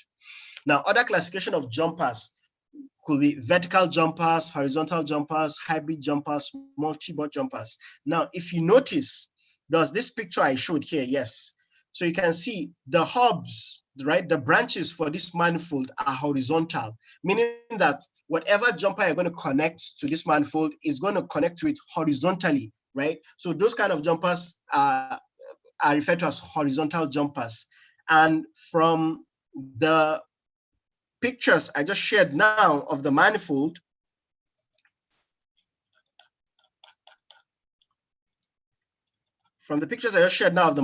you can tell that those manifolds are they have vertical hubs, right?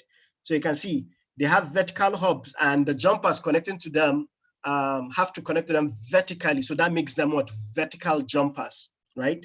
So now for some projects, for example, like the Egina, it has multi-bore jumpers. They are horizontal and they are multi-bore, meaning that because the hydraulic lines for supplying hydraulic power was incorporated with the jumper. So meaning on each end of the jumper, what you have are multiple bores. You have the very large bore for your hydrocarbons, and then you have other smaller bores for hydraulic lines, chemical, acid injection, and all that stuff, all together in one single assembly. So that's called a multi-bore jumper, right? So I think that pretty much closes this. Okay, except the hybrid. So the hybrid could be either could be a combination of basically one end vertical and the other end horizontal. That makes it a hybrid jumper. You know? And like I said, different challenges in a field development project demands new ideas and innovation. So like, keep an open mind, anything is possible. So Subsea distribution, I've talked about a lot of this using that picture, and this was the illustration I was trying to make before I just figured that using that 3D cartoon was going to be much better. But basically, the whole idea is for your UTA, you have your UTH, which to which your umbilical from topside is terminated to. Then you have your hydraulic distribution model, and then you have your electrical distribution model. So hydraulics are jumped with UTAJs to your HDM, and electricals are jumped from your UTH to your EDM, right? And from there, electrical signals go to the field. From here, hydraulic power goes to the field. So this is a typical umbilical termination head in the workshop, still being assembled, and the umbilical even yet to be terminated to it, right? So this is a HFL, hydraulic flying lead, installed onto a deployment frame. So this deployment frame will be, this whole assembly will be lifted like this and deployed to the seabed, from which an ROV will pick one end, go install it to, for example, your HDM, and pick the other end and install it to your Christmas tree. So this is also an umbilical termination head, probably undergoing an interface test with its mud mat, right? So the foundation for this It's called the mud mat, right? It does two things: provides a solid footing for it on the seabed, and also it provides as a debris-free surface, so that whenever your ROV comes to operate anything on the UTA, you don't have, it does not generate, it does not raise mud, or it does not raise mud on the seabed that could cluster visibility. So you typically find out that your subsea structures that have mud mats, the mud mat will have a large footprint. And the whole idea of that is so that whenever an ROV is interfacing that equipment, the thrusters of the ROV does not raise mud on the seabed that could cluster the ROV visibility, thereby hindering it from operations. So this is still probably the interface test going on. And this was just a definition of umbilical, and this is a cross section of umbilical. I'm trying to move a bit fast because I know we are already running out of time. So this is a typical cross section of an umbilical. You can see that we have these lines here. It says 25 chromium super duplex hydraulic control for hydraulic control, injection of service chemicals and hydrate inhibitors, right? Then you can see this center line for fiber optics, and then you can see this guy electrical cable for power and signal, and then you can see this core 3-phase high voltage cables. So all these bundled together in one housing, which is what makes an umbilical. Now, mind you, not all umbilicals will have fiber optics, and not all umbilicals will have these 3-phase high voltage cables. In fact, there are some umbilicals that are purely hydraulic, and there are some that are purely electrical, and they have some that can be a combination of all these things, right? So subsea control system. So based on what we've discussed so far, you can tell that there is need to always communicate with this equipment on the seabed and guard and know what's happening at any point in time, right? So on a broad note, you have different types of control system: direct hydraulics, piloted hydraulics, electrohydraulics, and all electric. All electric is like what I say, it's the way now, like all companies are looking forward to implementing all electric systems. Very few have been deployed around the world, but it's not yet common. It's not yet the order of the day, but it's like the end goal, if I may put it that way. So what's most common right now is what? Electrohydraulics.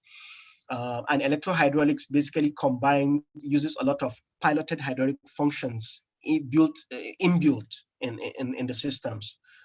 Direct hydraulics is kind of phased out because it means that every valve, you have a line going to every valve subsea, right? To provide direct hydraulic power, which is, you can imagine back in the 80s or 90s when this was used, you can imagine how tedious it used to be.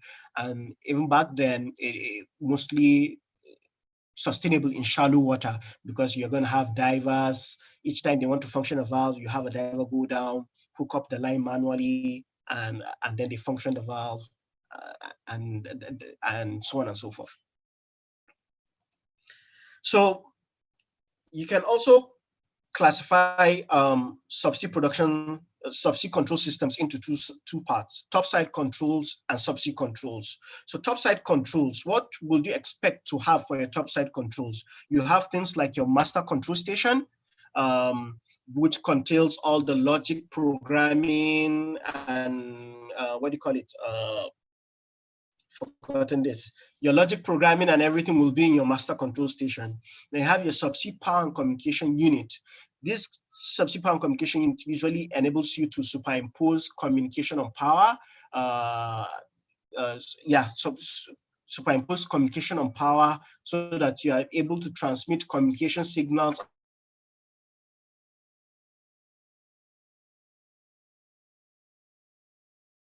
and power signals on a machine interface, your human machine interface, your production hydraulic power unit, which basically provides all the hydraulic power you need for all those equipment subsea, and then your electrical power unit, then your topside umbilical termination assembly. So I'm just going to dwell a little on your topside umbilical termination assembly, because hydraulic lines, hydraulic power that is going subsea, electrical power, communication power, and everything that is going subsea, they all converge at your topside umbilical termination assembly. From there, they are hooked up to your umbilical, which now goes subsea.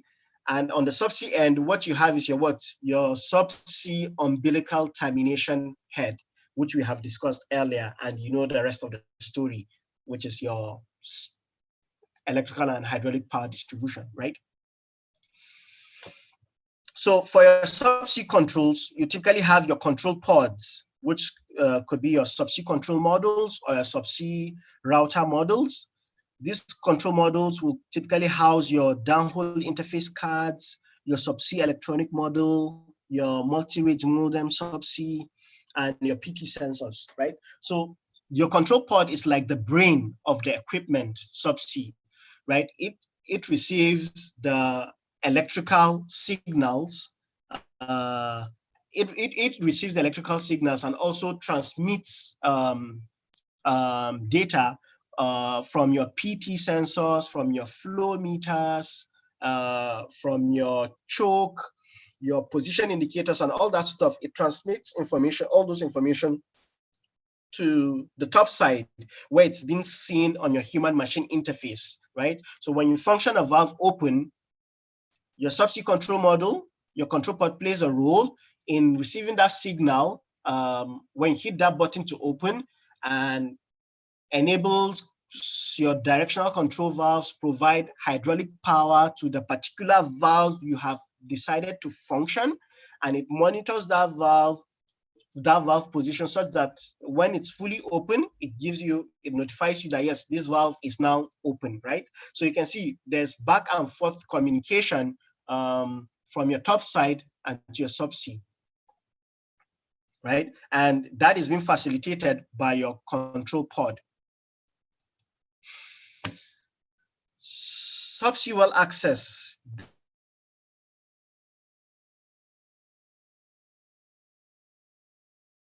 This, I go on.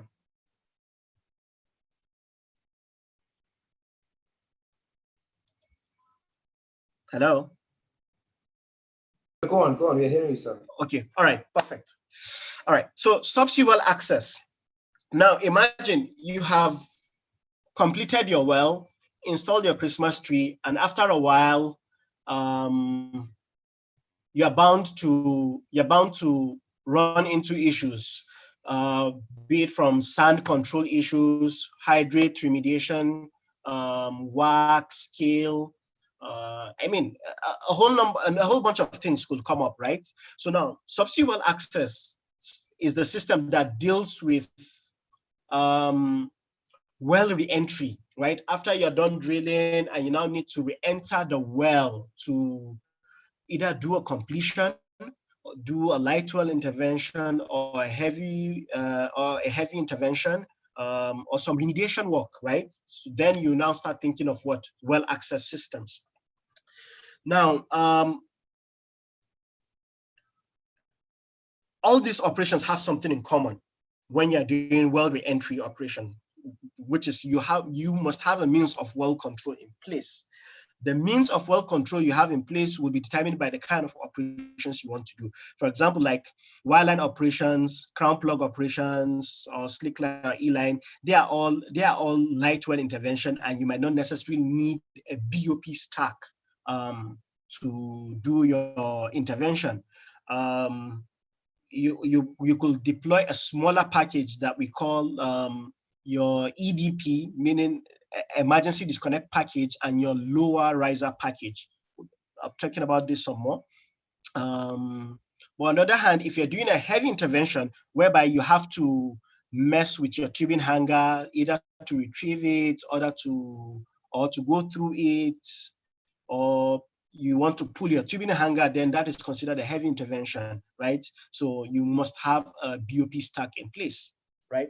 And as I typically tell people that as a rule of thumb, right?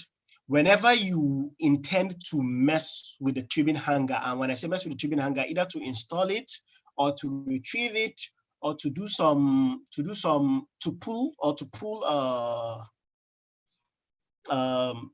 pull crown plugs so that you can do some other operations further down the hole, then you must have a BOP in place as a rule of thumb, right?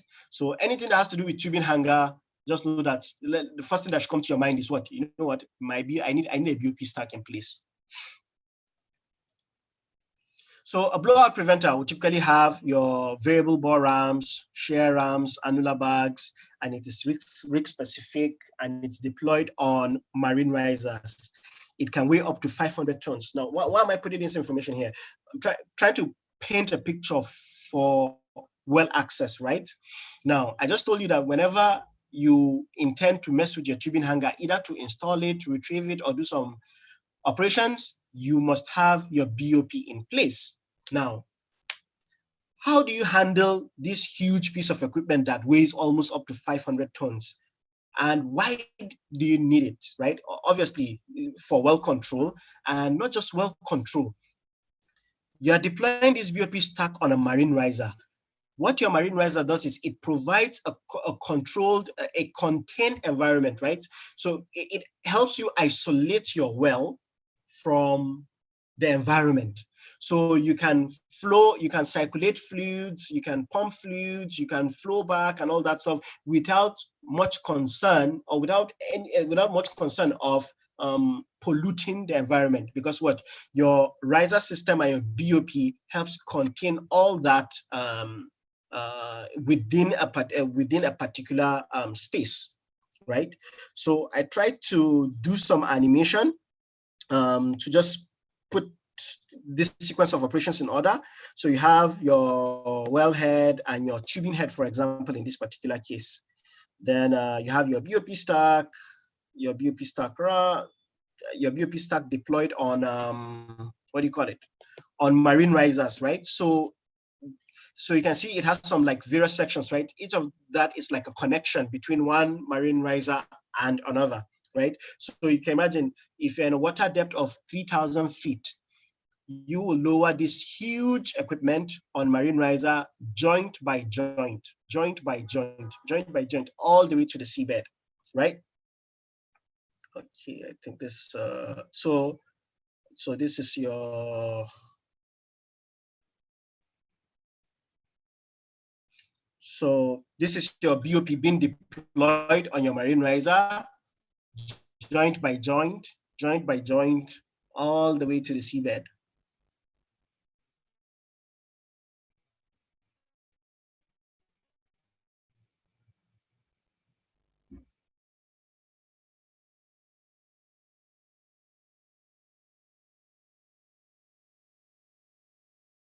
Right?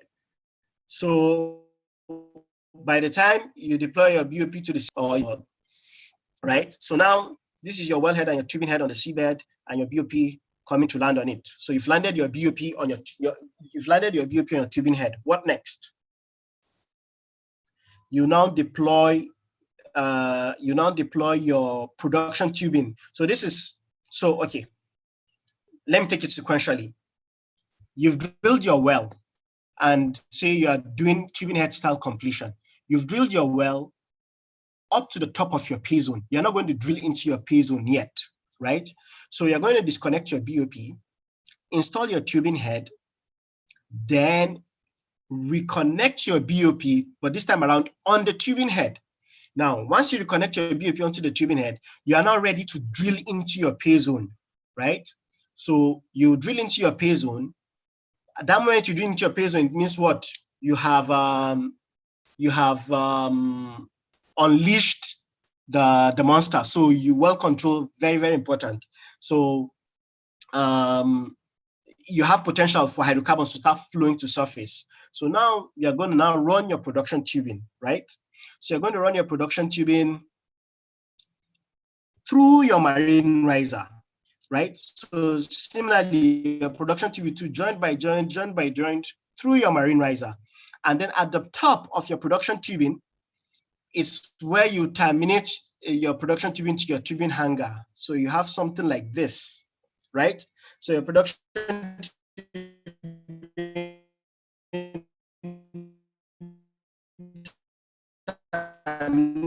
to your tubing hanger, and your tubing hanger now installed and locked inside your tank, right? And it's just an animation to show the sequence, more of the sequence of activities, right? So now you can see your production tubing terminated tube, your tubing hanger deployed through your marine riser and your BOP to be locked inside your tubing head, right? Now, this system, this entire system is called like a in-riser mode, under well access, or tubing hanger mode. And you can understand why it's called in-riser mode, because you have a riser inside another riser, because your tubing hanger, what I'm not showing here is that your tubing hanger is lowered, right, with a riser, whether a drill pipe riser or completion walkover riser, right? Basically, they are threaded connections made up on the rig floor to continue to lower your completion string, your production string, which is your tubing hanger plus your production tubing all the way to the seabed, right? So you have another riser and your tubing hanger in assembly from here all the way to the surface. Now, that is why this is called an in-riser mode, because you have a riser inside another riser, or referred to as what? Tubing hanger mode, because you are dealing with your tubing hanger installation. Now, after your tubing hanger is locked, you will disconnect that riser system and pull it out back to surface, right? So these are some pictures just to put things into perspective. I'll start with this one. So you can see in this particular case, like you have your wellhead, then you have your BOP system and your marine riser all the way to your rig,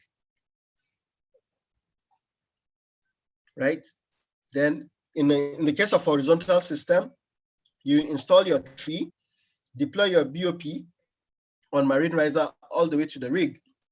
Then inside the marine riser, you're now going to deploy your tubing hanger and your production tubing to lock it inside the Christmas tree, right? So it says marine riser with drill pipe or walkover riser and simplified landing string or landing string are inside, right? So these guys, the drill pipe riser or walkover riser and your landing string, they are inside the marine riser, used to lower your tubing hanger to install it inside this Christmas tree for a horizontal system, right? Now, remember earlier, I mentioned that depending on the kind of intervention, if it's a lighter intervention, you don't need a BOP stack. You need a smaller, you can use a smaller stack, which is what? Your EDP and LRP. EDP stands for Emergency Disconnect Package, and LRP stands for your Lower Riser Package. Now, and these guys are not deployed on marine riser, but rather they are deployed on a completion or walkover riser, because they are easier. They are just like drill pipes. They are not drill pipes, but they are like drill pipes, right? So they are you can easy and quickly make those connections, right?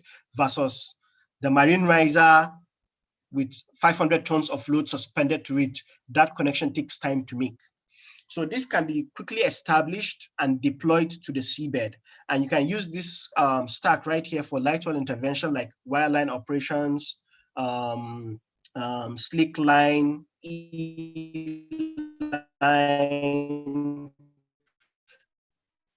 pull your crown plugs or install your crown plugs even, compared to deploying a BOP stack, right? So, and as the name, just to provide more context also, your emergency disconnect package, as the name implies, that is the point of emergency disconnect. So in the event you have bad weather, you are losing station, you are losing position or station keeping, or your dynamic position, you are losing your dynamic positioning, you can break this connection at the point from the EDP. The EDP will separate from the LRP so that your vessel can drift away, right? So all these emergency situations are factored in, even for the BOP system, because you don't want to be anchored to the seabed when you lose dynamic positioning, right? Because that would be a disaster. So you want to be able to break off from your subsea structure and drift away. Or let's say you're losing the well, you are no longer able to control the well. You don't want to be anchored to a well that's about to blow out, right? So you can break away,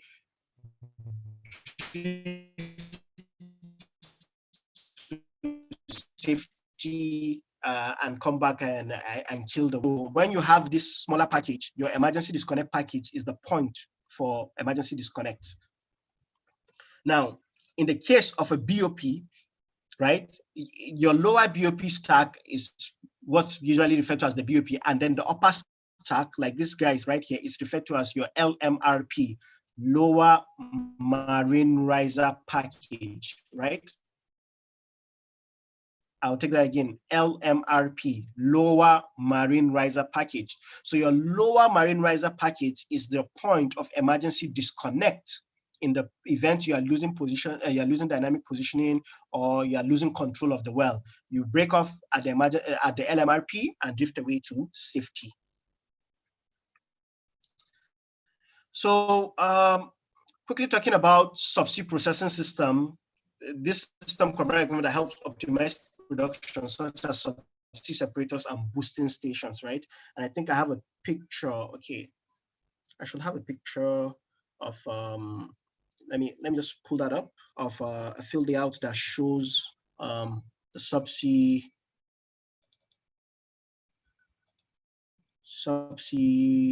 boosting. Where is it?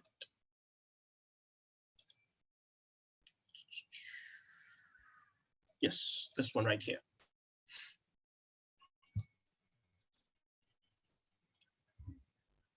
Yes, so you can see in this field development, they had to make provision, or provision was made for a subsea separator, meaning just like what we know our separators for, it helps us separate our oil, gas, and water, right? So it does the same thing, separates the oil, gas, and water, provide means for re-injecting the water back into the reservoir, and then a boosting station to boost your oil to the platform. So a number of challenges in the field, from maybe the water depth to the offset of the subsea equipment, to the viscosity of the anticipated hydrocarbons and the composition of the hydrocarbons. All these could be factors that warrant the need to have a subsea separator and a subsea boosting station, just to how do I say, do some of the processes that will typically be performed on top sites. We'll now do it subsea, and then what you get at surface will just be basically your hydrocarbon, your crude oil, put it that way. Now, also the space on the host vessel can also be a limitation. Imagine, okay, you anticipate that you're going to have a highly viscous hydrocarbon with a lot of oil. You don't have space on your host platform for multiple topside processing equipment.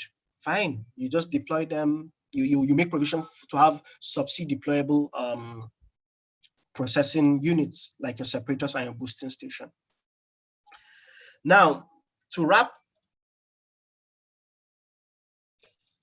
it up, I decided to throw in some extra stuff, or just one extra stuff, if I put it, industry codes and standards. Now, all this equipment and various contractors like Technip FMC, Baker Hughes, OneSubsea, we don't just, this equipment are not just designed based on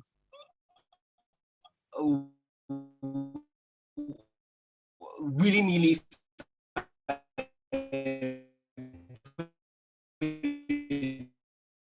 that way. There are industry code equipment, and most common of them, you probably aware of API 6A, which specify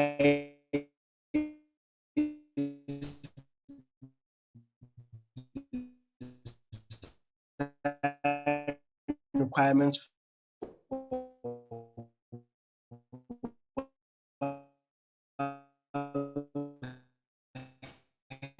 and Christmas trees. Now, API 6A is very broad in the sense that it talks about designing such equipment. Now, API 17D now has additions or specific requirements for subsea wellheads and Christmas trees. You have API 17H, which has more to do with ROVs, API 5L, which has more to do with flow lines, right? There is another image I would like to share at this point. Where is it? Yes. So, and for all the APIs, you have the ISO, you also have the ISO equivalent of those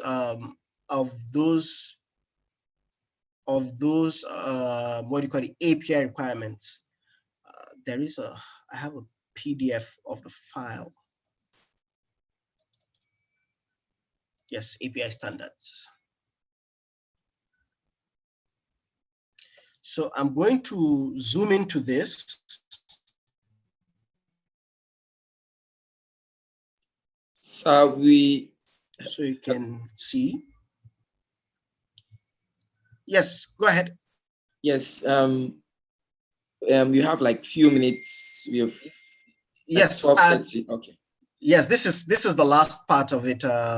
After the codes, all I have are just links for inspirational videos. For me, these are videos that inspire me a lot and get me done my thinking cap. You have for the Subsea 2.0, Gemini ROV. I think this is a must watch. It's a good one. BP Tatria Mayim, Saudi Aramco Manifa project, then the Technical FMC Riser Light Intervention. They're running and landing BOP animation. At least I know this will complement some of the things we've discussed. So I obviously intend to send this, share this presentation with all participants. And you can definitely watch those videos at your own time.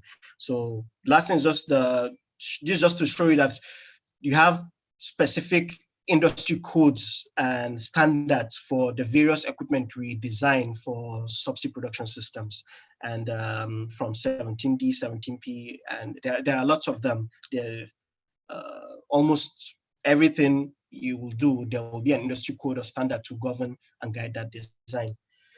And that brings me to the end. I know that it's been a rush, but like I said, or like I anticipated, it's a lot to be condensed in 2 hours. And I'm very grateful for the opportunity and gracious 30 minutes you spared me. So over to you, hosts. Okay, thank you so much, sir. This has been quite an engaging and very interesting lecture. I believe we should have questions. So please, at this juncture, we would quickly take a few questions, probably 2 questions. And then if you have more questions, probably you will have to send it directly to him via mails. But please, if you have questions, we're going to take 2 questions. So please raise your hands or drop the question in the chat box if you have a question.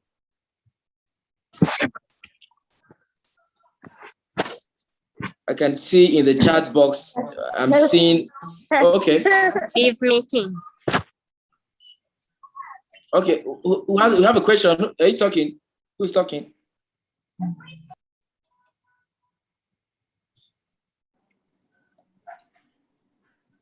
Okay, hello, if I might ask, please. Okay.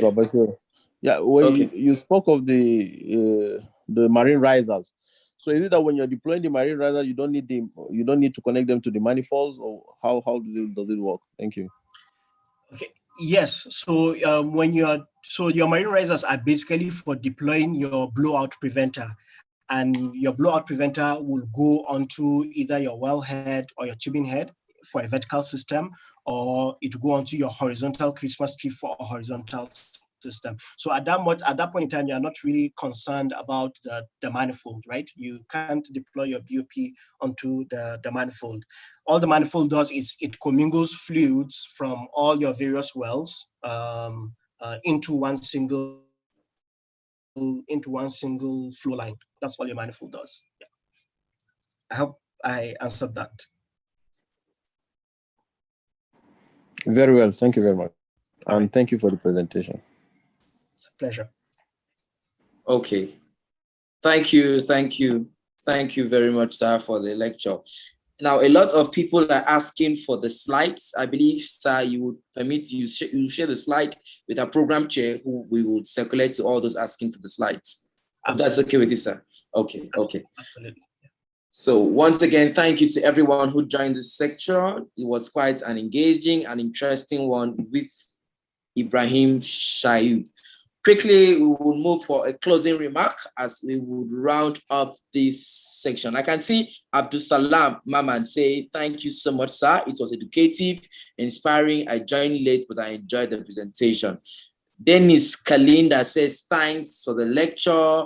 It was great. Yes, thank you so much. This is Kotsi SP Abuja section. At this juncture, we'll quickly have a closing remark, which will be taken by the Student Affairs Chairperson of SP Abuja section. At this juncture, I'll call our Student Affairs Chairs in the person of Rume Ogolo for his closing remarks. Sir, please, go on, sir. Thank you, Mr. Akman, for the introduction. And thank you so much, Engineer Ibrahim Shaibu, for a wonderful presentation. You can see that he has a whole lot to give to us, and within 2 hours, we've really been able to learn so much about subsea operations.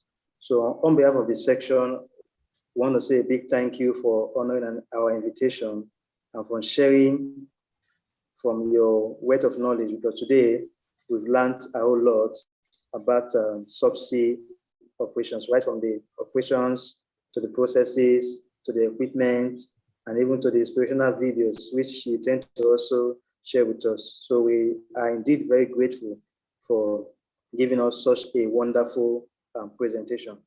We want to also thank as many that have joined us today, because this is the technical session that we have for me. So we also appreciate the participants as well for joining our May technical session. So in June, we'll also have a technical session on the mind-blowing topic, something that will also be of interest to you guys as well. So we're enjoying to also watch that space.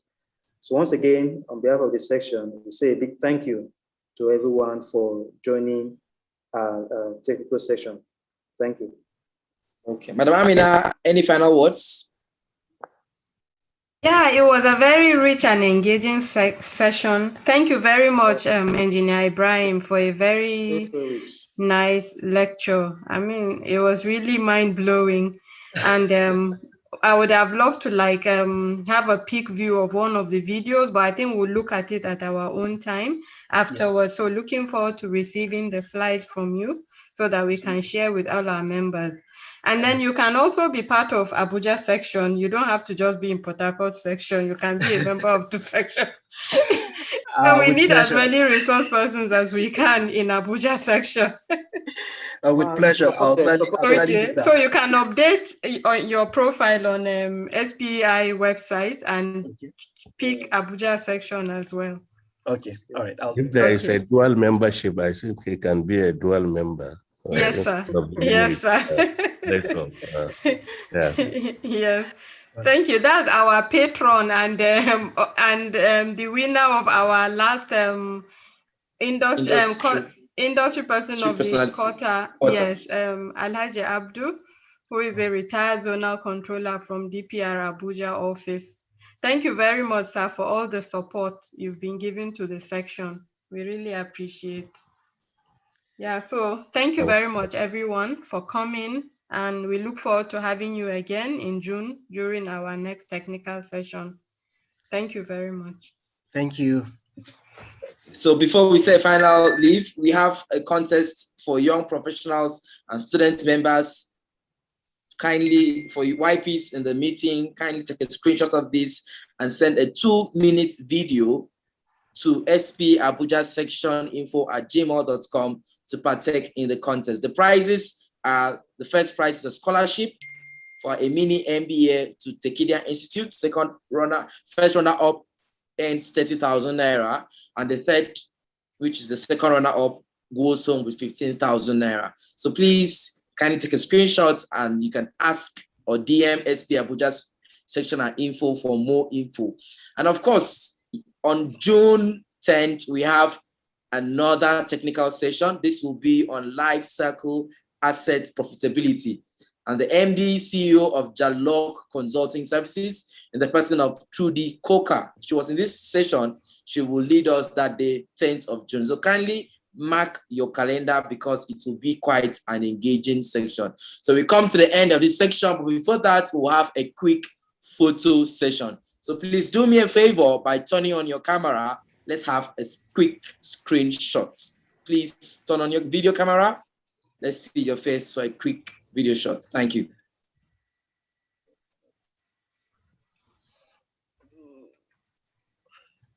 Okay. Can you turn on your camera? Again, Rumo, we'd love to see you. Okay. Thank you. You're all looking so good. Please, if you're hearing my voice, kindly turn on your camera. Kindly turn on your camera. And then can you see your thumbs up? Your thumbs up, thumbs up. Okay. Thank you. Dennis Kalinda, thumbs up. Okay. Your Excellencies, distinguished invited guests, we come to the end of this session. Once again, thank you for joining, and bye for now.